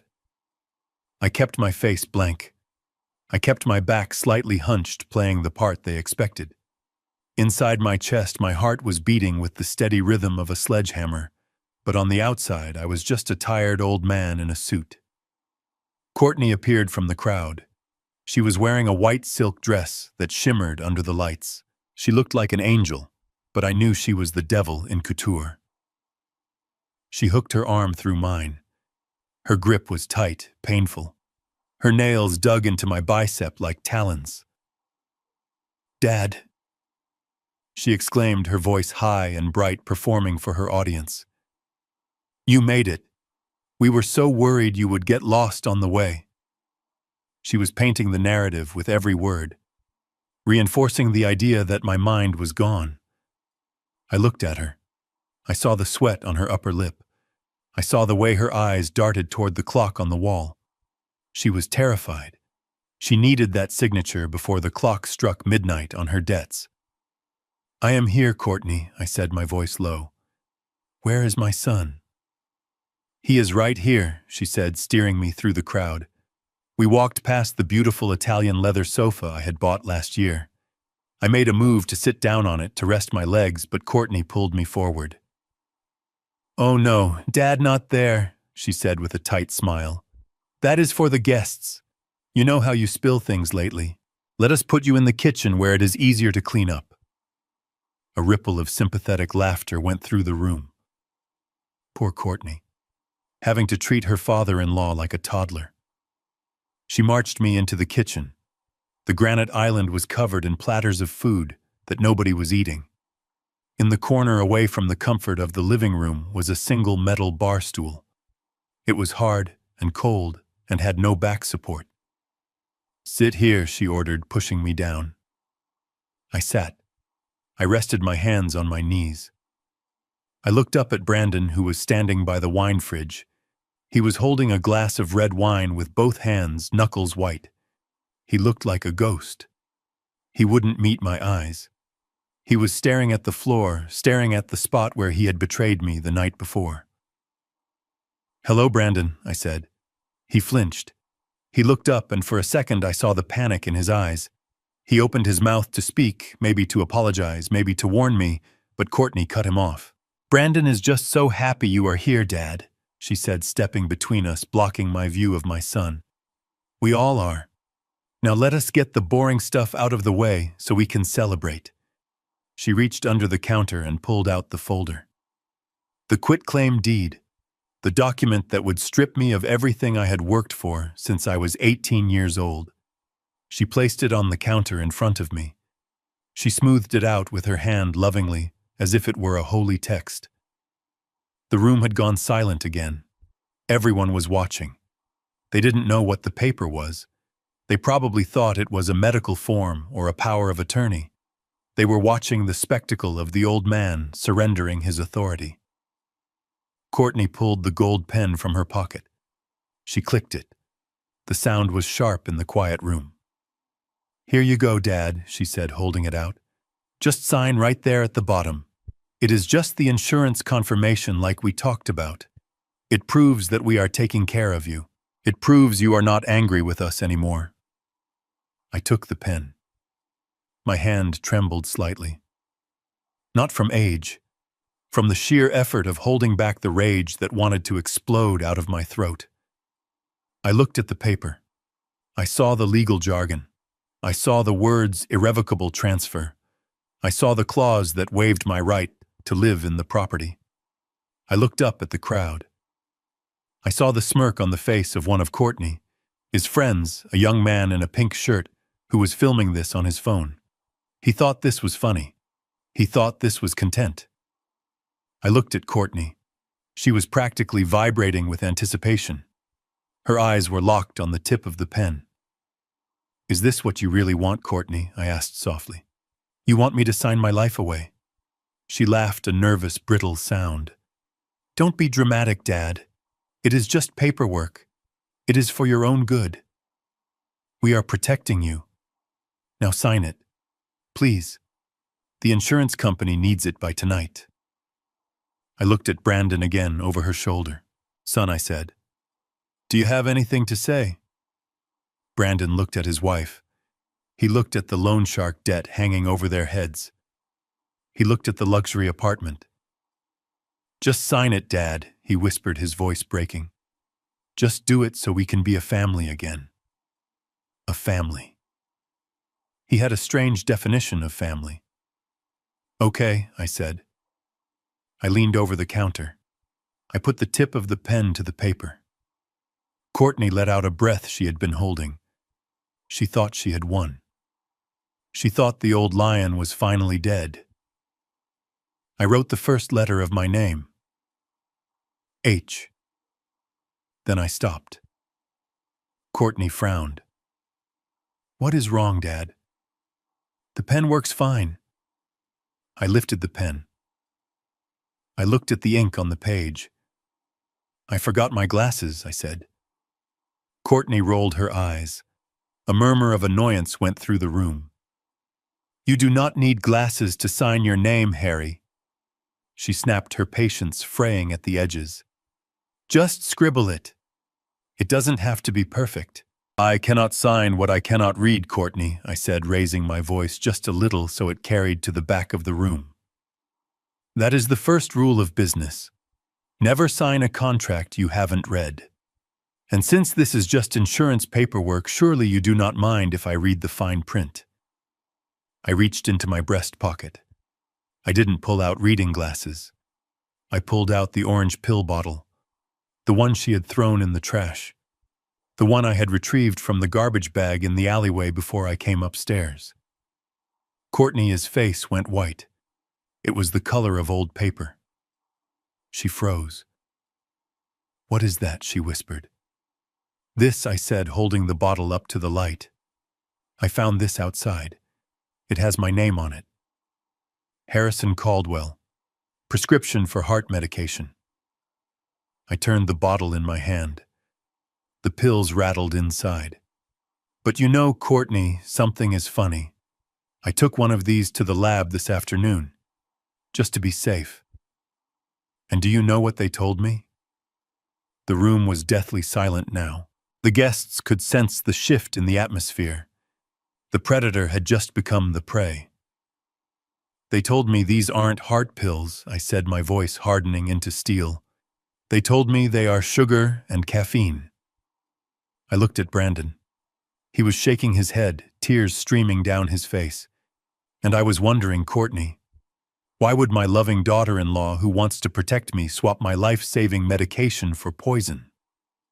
Courtney took a step back. She knocked over a wine glass. It shattered on the floor, but nobody looked at it. You are crazy, she hissed. You are senile. You do not know what you are talking about. Give me that bottle. She lunged for my hand. I caught her wrist. I didn't catch it like an old man. I caught it with the grip of a man who had spent 40 years bending steel and carrying lumber. I squeezed. She cried out in pain. Let go of me, she screamed. Brandon, help me, he is hurting me. Brandon didn't move. He was paralyzed by the truth. I stood up from the stool. I didn't look frail anymore. I stood to my full height of 6 feet 2 inches. I released her wrist and she stumbled back, rubbing the red marks on her skin. I am not signing this, Courtney, I said, picking up the deed and tearing it in half. The sound of the ripping paper was louder than a gunshot. And I am not going to the nursing home. I looked at the camera lens of the guy in the pink shirt. You might want to keep filming, son, I said to him. The best part is coming up. I looked at the front door. It was 7:15 exactly. Right on cue, the heavy oak door imploded inward with a deafening crash. I held the gold Mont Blanc pen suspended over the crisp white paper of the deed. The ink tip hovered just millimeters above the line that would strip me of my legacy. The room was so quiet, I could hear the hum of the refrigerator and the shallow breathing of the guests who were watching this spectacle with morbid curiosity. They were waiting for the old man to surrender. They were waiting for the final act of the tragedy. But I was not writing a tragedy. I was writing a trap. I knew that Jameson was outside. I knew the police were in position. But I needed one last thing. I needed a confession. I needed Courtney to say the quiet part out loud. I needed her to admit her intent to defraud and her intent to harm, not just on video, but directly into the microphone taped to my chest. I needed her to seal her own fate with her own words. So I let my hand tremble. It was a performance worthy of an Academy Award. I let the tremors start in my fingers and travel up my arm until my whole shoulder was shaking. I looked up at Courtney with wide, watery eyes, making myself look small and confused. I cannot do it, and I stammered, my voice pitching up into a whine. My hands. They just won't work. I am so useless. I opened my fingers and let the heavy gold pen slip. It hit the granite countertop with a loud clatter and rolled onto the floor, bouncing near Courtney's high heels. Courtney let out a sharp hiss of frustration. It was the sound of a woman who was losing her patience with a stubborn child. She bent down and snatched the pen off the floor. When she stood up, her fake smile was gone, replaced by a look of pure venom. "For God's sake, Harry," she snapped, shoving the pen back into my hand and wrapping her fingers around mine, forcing a grip. "Just hold it tight. It is not difficult. It is just a signature. Stop making this a scene." I looked at her. I looked at Brandon, who was still cowering by the wine fridge. Then I looked back at the paper. "Courtney," I said, my voice barely a whisper, "I just need to know one thing before I sign." What she demanded, leaning in close. Her perfume was overpowering, a cloying scent of gardenias meant to hide the smell of her desperation. "If I sign this," I asked, looking deep into her eyes, "if I give you the house, can I stay? Will you really let me live in the guest suite? Or will you send me away?" I needed her to answer. The microphone was right there, hidden behind the lapel of my jacket. It was only 6 inches from her mouth. Courtney looked around the room. The guests were too far away to hear us. Brandon was too busy staring at the floor. She thought she was safe. She thought she was whispering to a senile old fool who would forget her words in 5 minutes. She leaned in until her lips were brushing my ear. I could feel the heat of her breath. "Listen to me, you old leech," she whispered, and her voice was like ice. "As soon as you sign this paper, I am calling the ambulance. I am sending you to the cheapest state-run facility I can find. A place where they tie you to the bed and feed you through a tube." My heart hammered against my ribs, but I didn't flinch. I let her continue. "I need this house, Harry," she hissed. "I need the money. I owe people who kill for less than what I owe. So you are going to sign this deed, and then you are going to disappear. You are worthless to me alive. You are just a signature. So sign the damn paper, or I will make your last days a living hell. Got you." The words were recorded. The threat was captured. The confession of financial duress and malicious intent was now digital evidence stored on a server in a van down the street. I pulled back slightly and looked at her. She was smiling again, that tight, fake smile for the benefit of the audience. "Okay, Courtney," I said, my voice suddenly steady. "I understand." "Good," she said, tapping the paper. "Sign." I adjusted my grip on the pen. The shaking stopped. My hand became as steady as a rock. I looked at the signature line. I lowered the pen to the paper. The black ink flowed smoothly. Courtney let out a breath of relief. She was watching the tip of the pen, mesmerized. She was counting the millions in her head. She was already spending the money. But I did not write Harrison Caldwell. I wrote the letter L, then the letter O, then another O, then a K. Courtney frowned. She squinted at the paper. "What are you doing?" she asked. "That is not your name." I ignored her. I continued writing. B-E-H-I-N-D.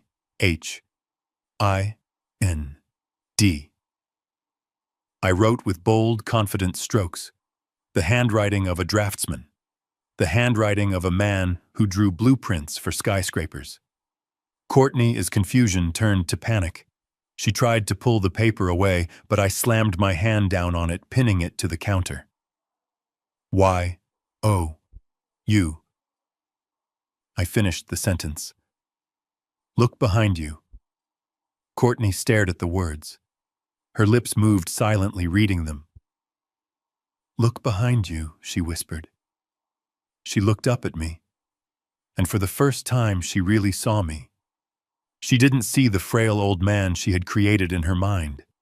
She saw the man who had survived poverty. She saw the man who had survived the death of his wife.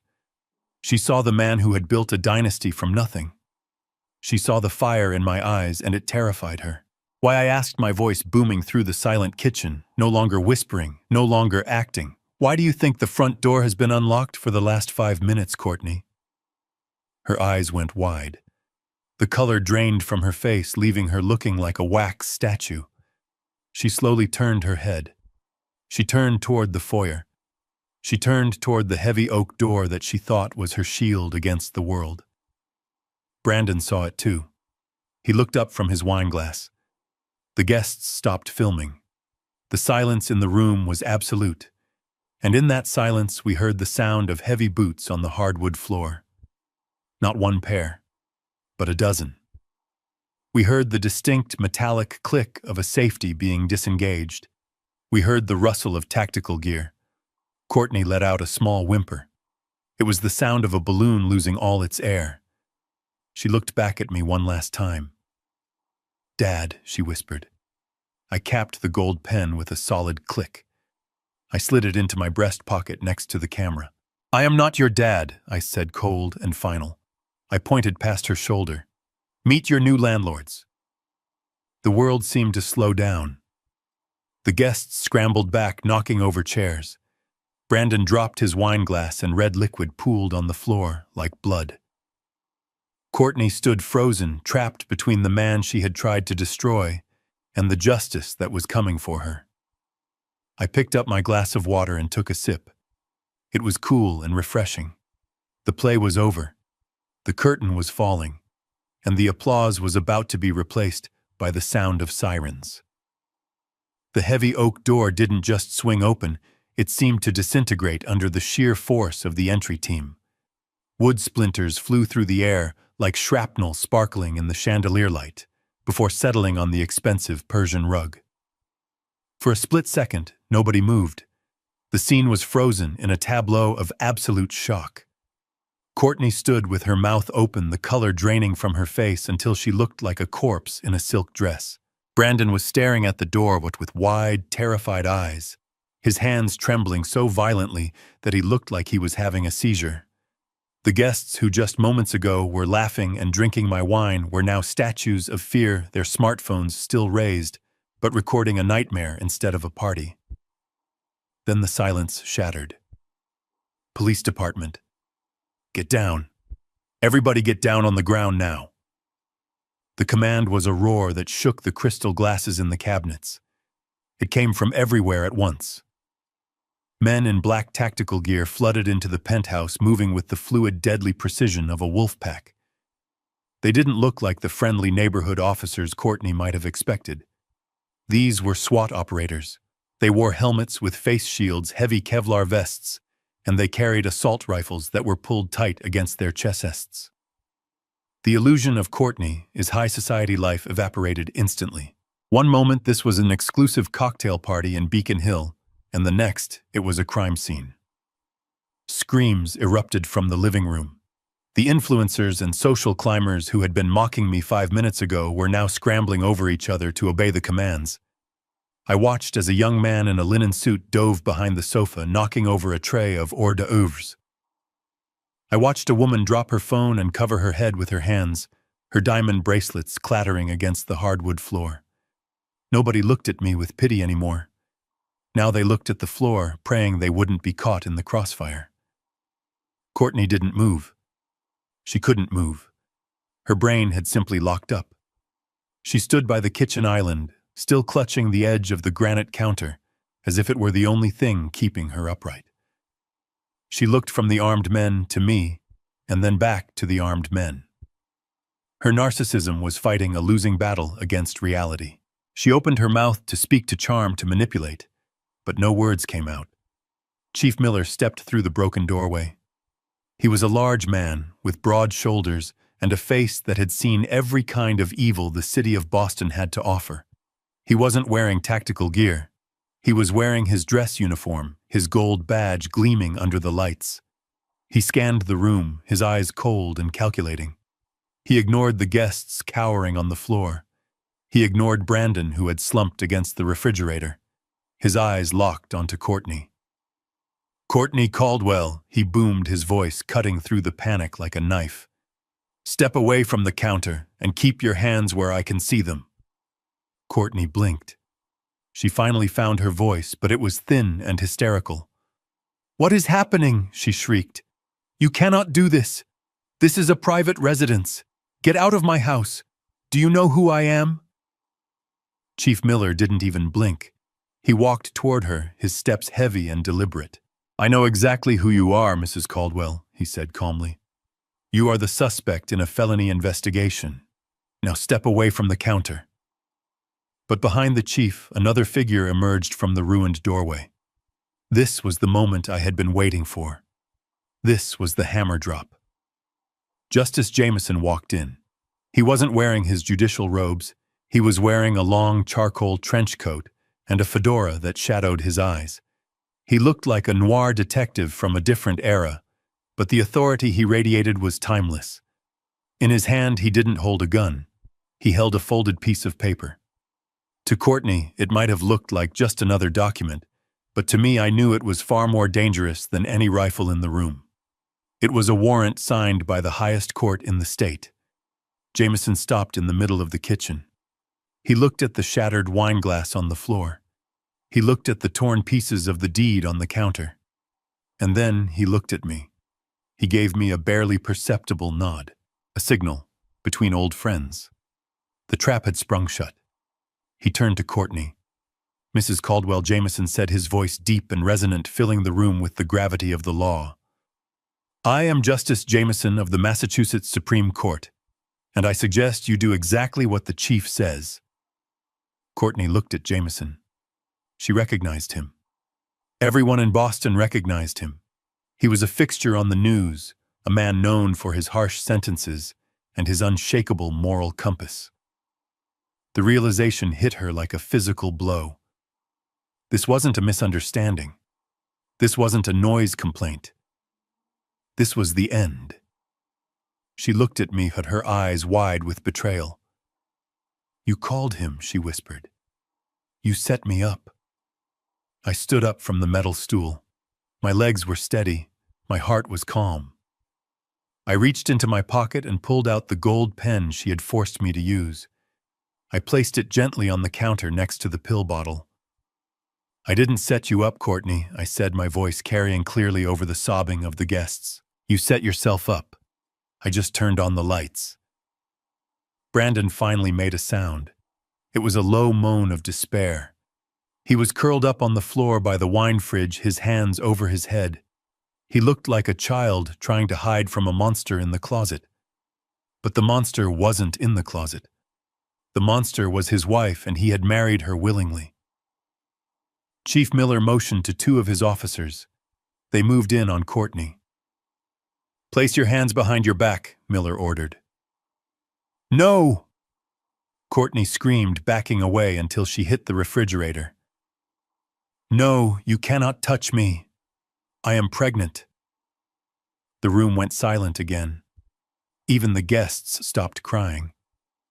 I froze. Pregnant. For a second, I felt a flicker of doubt. A grandchild. Was it possible? But then I saw her eyes. They were darting around, looking for an exit, looking for leverage. It was the same look she had when she told the police I was senile.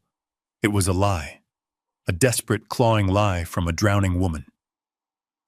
Jameson stepped forward. "We have your medical records, Mrs. Caldwell," he said coldly. "We pulled them an hour ago as part of the investigation. You are not pregnant, but you are under arrest." One of the officers grabbed her arm. She tried to pull away her fingernails, scrabbling against the granite, but he was stronger. He spun her around. The sound of handcuffs ratcheting shut was the sweetest music I had ever heard. Click, click, click. "You are hurting me," she screamed, thrashing against the restraint.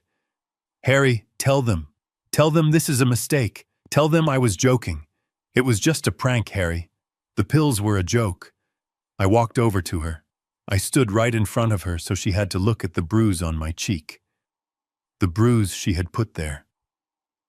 "It was not a joke when you slapped me," I said softly.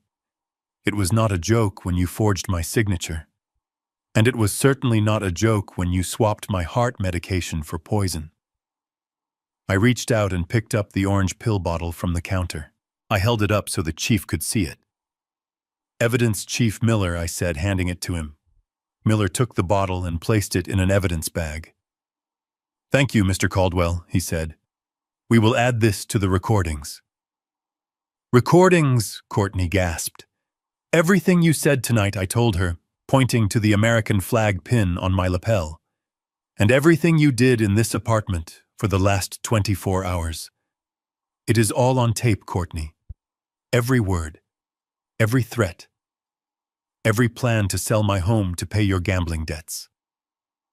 The fight went out of her. Her shoulders slumped. She looked at the floor, her expensive dress now wrinkled and twisted. She realized there was no way out. The walls she had built around herself, the walls of lies and arrogance, had collapsed. "Take her away," Miller said. The officers began to march her toward the door. As she passed the living room, the guests scrambled out of her way as if she were contagious. Her friends, the people she had tried so hard to impress, were now staring at her with disgust. She was no longer the queen of the social scene. She was a pariah. "Harry," she wailed as they dragged her through the foyer. "Harry, please. I am family." I turned my back on her. I looked at the painting of Martha on the mantelpiece, the one I had rescued from the garbage. "Family does not poison family," I said to the empty air. As the door closed behind her, cutting off her screams, the room felt suddenly lighter. The toxic presence was gone. But there was still one piece of business left to attend to. I turned my attention to the man cowering on the floor. My son. Jameson walked over to Brandon. He looked down at him with a mixture of pity and contempt. "Get up, son," Jameson said. "Stand up and face your father."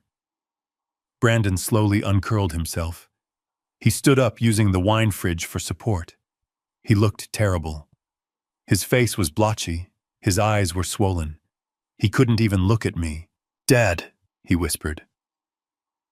"Didn't know. I swear I didn't know she was going to go that far." I looked at him. I looked at the man who had stood by while his wife slapped me. The man who had agreed to put me in a state home. The man who had picked up poison pills and put them back in the bottle. Jameson handed me a different document. It wasn't a warrant. It was a civil paper. I took it and walked over to Brandon. "You knew enough, Brandon," I said. "You knew right from wrong, and you chose wrong." I pressed the paper against his chest. He grabbed it instinctively. "What is this?" he asked, his voice trembling. "Read it," I said. He looked down. "It is a restraining order," I said, "and an eviction notice. You have 10 minutes to pack a bag. The officers will escort you out." "Dad, please," he cried, reaching out for me. "Where am I supposed to go? I have no money. My cards are frozen." I looked at him, and for a moment I saw the little boy on the construction site again. But that boy was gone. "I don't know, Brandon," I said. "But you are young. You have 2 hands. Maybe you can find a job. Maybe you can build something of your own instead of trying to steal mine." I turned to Chief Miller. "Get them all out of here, Chief," I said. "I want my house back."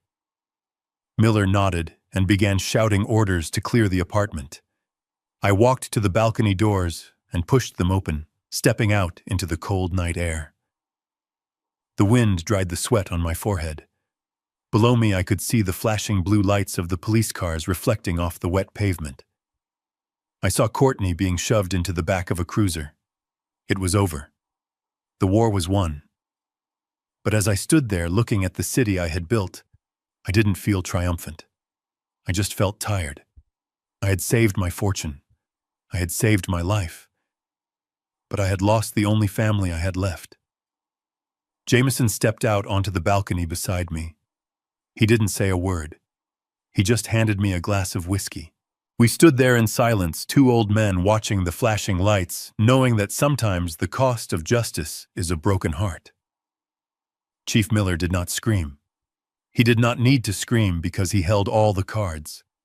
He reached into his belt and pulled out a pair of steel handcuffs that caught the light of the chandelier. The sound of the metal ratcheting open was a cold, mechanical noise that silenced the hysterical sobbing in the room. He walked toward Courtney with the heavy inevitability of a tank. He stopped 2 feet in front of her, looking down at the woman who had thought she was untouchable just minutes ago. "Courtney Caldwell," he said, his voice flat and professional. "You are under arrest. The charges are aggravated assault with intent to cause bodily harm, elder abuse in the 1st degree, and grand larceny involving financial fraud." Courtney shook her head violently, her blonde hair whipping around her face. She looked like a cornered animal. She backed up until she hit the granite island, knocking over the bowl of untouched fruit. "No," she shrieked, pointing a trembling finger at me. "You cannot arrest me! This is a civil matter. It is a family dispute." "Look at the paper on the counter." He signed it. "He gave me the house. It is mine. The law says it is mine." She grabbed the torn pieces of the deed, trying to hold them together, as if sheer will could mend the paper and the lie. "Tell him, Harry," she begged, looking at me with wild, desperate eyes. "Tell him you gave it to me. Tell him I own this penthouse." I watched her crumble. I watched the arrogance drain out of her, leaving only the pathetic greed underneath. I stood up from the metal stool. I did not need to hold onto the counter for support anymore. I brushed a speck of invisible dust from the lapel of my navy blue Brioni suit. I adjusted my silk tie. I stood tall, my shoulders squared the way I used to stand when I was inspecting a skyscraper foundation. I walked over to her. I moved into her personal space, forcing her to look up at me. I was not the victim anymore. I was the judge. "You do not own this house, Courtney," I said, my voice calm but projecting to every corner of the room, so every single one of her influential friends could hear the truth. "You never owned this house, and neither do I." She blinked, confusion mixing with her terror. "What are you talking about?" she whispered. "You bought it. It is in your name." I shook my head slowly, a small cold smile playing on my lips. "I bought this building 20 years ago," I said. "But 10 years ago, after my wife Martha passed away, I placed this entire property into an irrevocable trust. It belongs to the St. Jude Home for Orphaned Children." The room gasped. I saw Jameson in the background nodding solemnly. He knew. He had helped me draw up the papers. "I am just the trustee." "Courtney," I continued, leaning in closer so she could smell the coffee on my breath. "I manage the property. I pay the bills. I have the right to live here until I die. But I do not have the right to sell it. And neither do you." I picked up the torn deed from her hand. "When you forced me to sign this," I said, my voice dropping to a dangerous growl. "When you tried to mortgage this property to pay your gambling debts, you were not just stealing from an old man. You were stealing from orphans.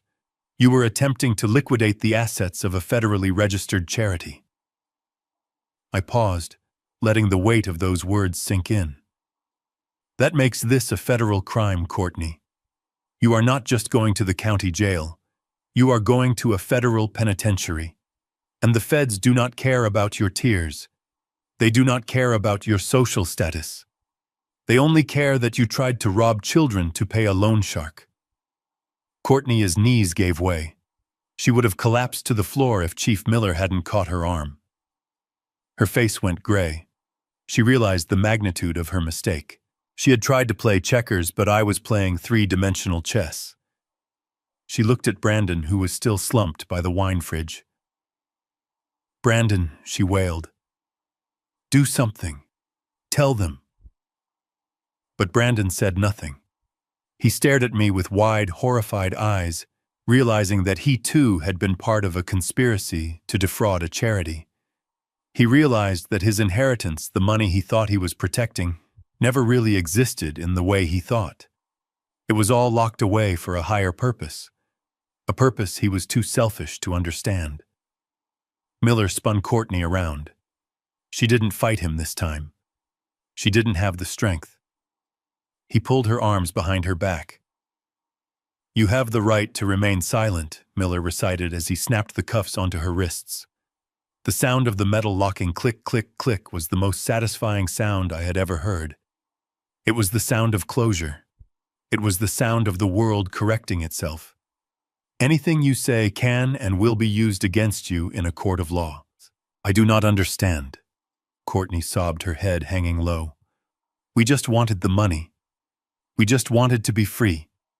You were free, Courtney, I said, watching the officers flank her. You had a home. You had a husband who loved you.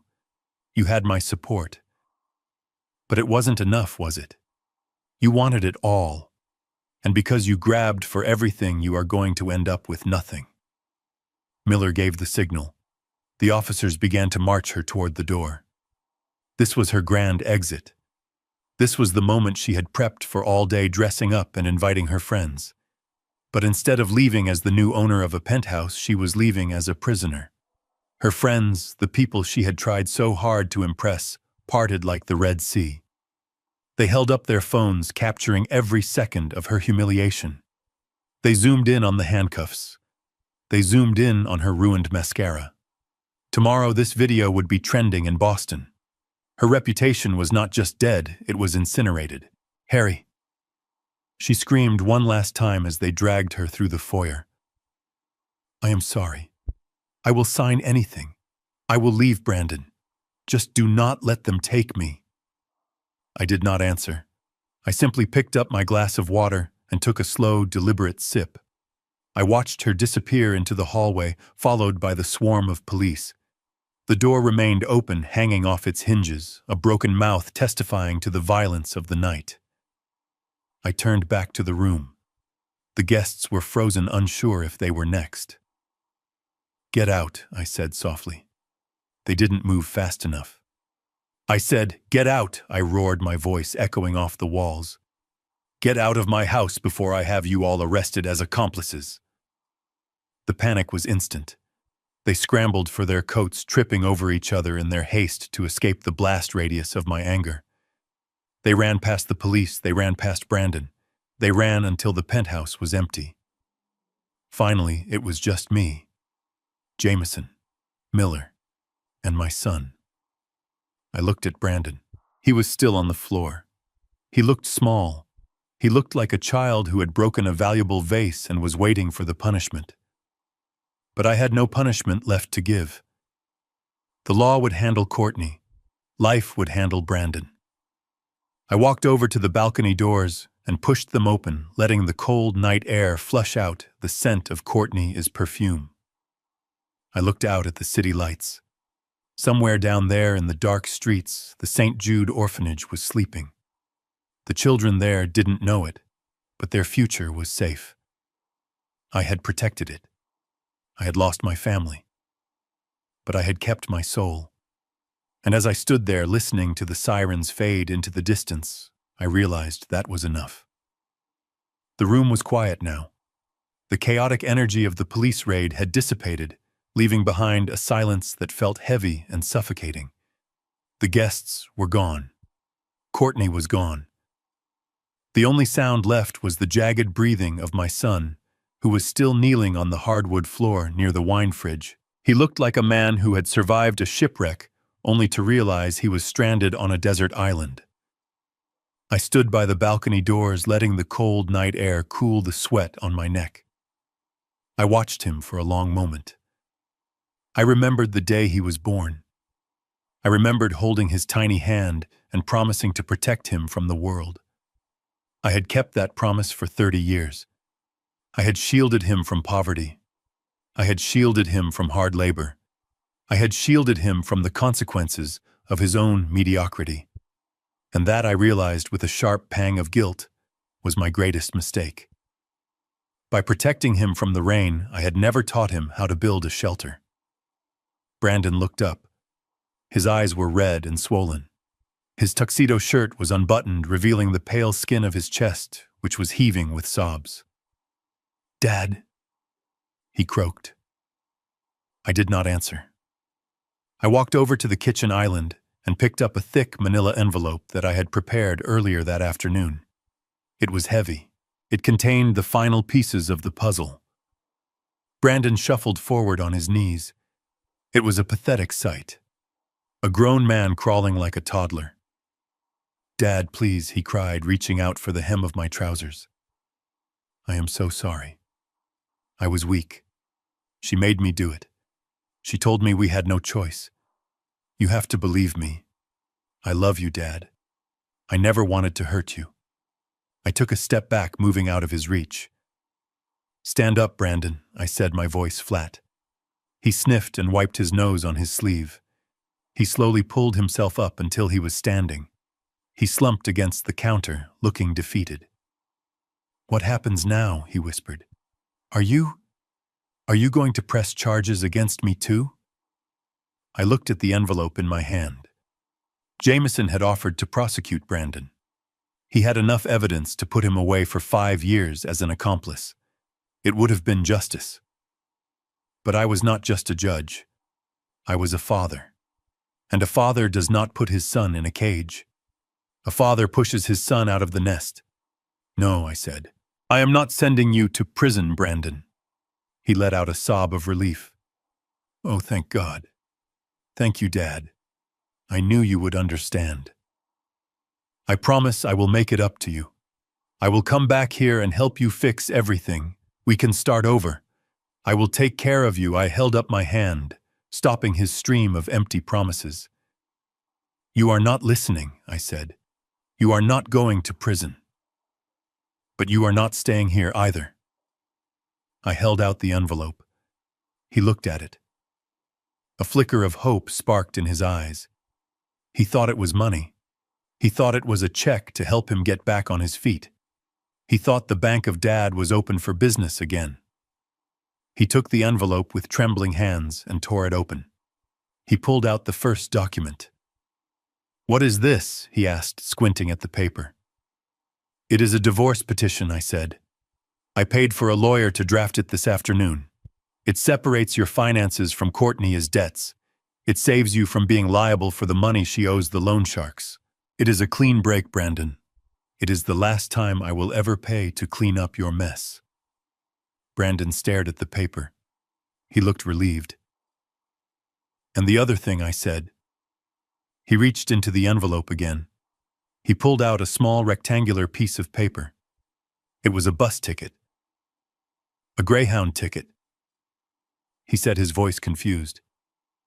"To Omaha, Nebraska." I nodded. "I have an old friend in Omaha," I said. "He runs a roofing company. It is hard work. It is dirty work. It pays $15 an hour. I called him today. He is expecting you on Monday morning." Brandon looked at me as if I had spoken in a foreign language. "Roofing," he stammered. "But Dad, I am a marketing consultant. I have a degree. I cannot work on a roof. It is dangerous. It is hard." I stepped closer to him. "It is honest work, Brandon," I said. "And it is the only offer on the table. You have no home here. You have no money. Your cards are frozen. You are 30 years old, and you have never done an honest day's work in your life. But Omaha," he whined. "Dad, please. Just let me stay in the guest room for a week. Just until I figure things out." I shook my head. "If you stay here, you will never figure things out. You will just wait for me to die so you can take what I built." I pointed to the door. "The bus leaves at midnight from South Station. You have an hour to pack a bag." Brandon looked at the ticket and then back at me. He saw the resolve in my eyes. He saw the wall I had built. He realized finally that there was no door in this wall. He slumped. The reality of his new life crashed down on him. No penthouses, no champagne, no safety net. Just a bus ticket and a hammer waiting for him in Nebraska. He didn't say another word. He turned and walked slowly toward the bedroom he used to share with his wife. I heard the sound of a suitcase zipper. I heard the sound of drawers opening and closing. 10 minutes later, he emerged. He was wearing jeans and a hoodie, carrying a single duffel bag. He looked younger, He looked like the boy I used to know before the money and the greed corrupted him. He stopped at the front door. He looked back at me standing in the middle of the ruined living room. "Goodbye, Dad," he whispered. "Goodbye, son," I said. He opened the door and walked out. I listened to his footsteps fading down the hallway. I listened until I couldn't hear them anymore. I was alone. The silence in the penthouse was different now. It wasn't heavy, it was clean. It was the silence of a job site after the crew has gone home and the foundation is set. I looked around the room. I looked at the white leather sofas Courtney had bought. I looked at the abstract art she had hung on the walls. None of it was me. It was all a costume she had forced this house to wear. I took out my phone and dialed a number. "Hello," a voice answered. "Is this the Habitat for Humanity Restore?" I asked. "Yes, it is. My name is Harry Caldwell. I have a donation for you. A full apartment worth of luxury furniture. Brand new. Italian leather. Designer tables. Everything." "That sounds generous, sir," the voice said. "When would you like us to pick it up?" "Tomorrow morning," I said. "First thing. I want it all gone. I want the space cleared." I hung up. I walked to the kitchen. I found a bottle of wine that Courtney hadn't opened. It was a 1996 Cabernet, one of my favorites that I had saved for a special occasion. I pulled the cork. The sound was a soft pop that echoed in the empty room. I poured a glass. I didn't use the crystal. I used an old coffee mug that said, "World is okayest Dad" on it, a gift Brandon had given me when he was 10. I walked out onto the balcony. The wind had died down. The city of Boston lay spread out before me, a carpet of lights and shadows. I took a sip of the wine. It was rich and complex. It tasted like survival. I looked at the skyline. I saw the buildings I had built. They were still standing, strong, unshakable. They had weathered storms and blizzards, and they were still there, just like me. I had lost a lot today. I had lost my illusions about my family. I had lost the comfort of ignorance. But as I stood there, feeling the cold air in my lungs, I realized I had gained something far more valuable. I had gained my dignity back. I had regained control of my own destiny. I raised my mug to the moon. "Here is to the new foundation," I whispered. I drank the wine, and for the first time in a long time, I felt peace settle over me. The house was empty, but my heart was full of a strange, quiet strength. I was Harry Caldwell. I was a builder, and tomorrow I would start renovating. Not the house, but my life. Sometimes the people who are supposed to love us the most are the ones who hurt us the deepest. We grow up believing that family is everything, that blood is thicker than water. But my story taught me a hard truth. Blood makes you related, but loyalty makes you family. I spent years thinking that giving my son everything was an act of love. But I was wrong. By giving him everything, I took away his ability to earn anything. I created a man who felt entitled to my life instead of grateful for his own. Real love is not about endless giving. It is about having the courage to say no. It is about setting boundaries even when it breaks your heart. I had to lose my son to save him and to save myself. It was the hardest thing I have ever done, but it was the only way to reclaim my dignity. If you are in a situation where you are being used, where you are being disrespected by the people you support, remember this. You are not a checkbook. You are not a doormat. You are a person worthy of respect. Do not be afraid to close the door. Do not be afraid to change the locks. Your peace is worth more than their approval. Thank you for listening to my story. It was not easy to tell, but I hope it gives you strength. If you enjoyed this video, please hit the like button and subscribe to the channel. And tell me in the comments, have you ever had to make a tough choice to protect your peace? I read every single comment. See you in the next story. Stay strong.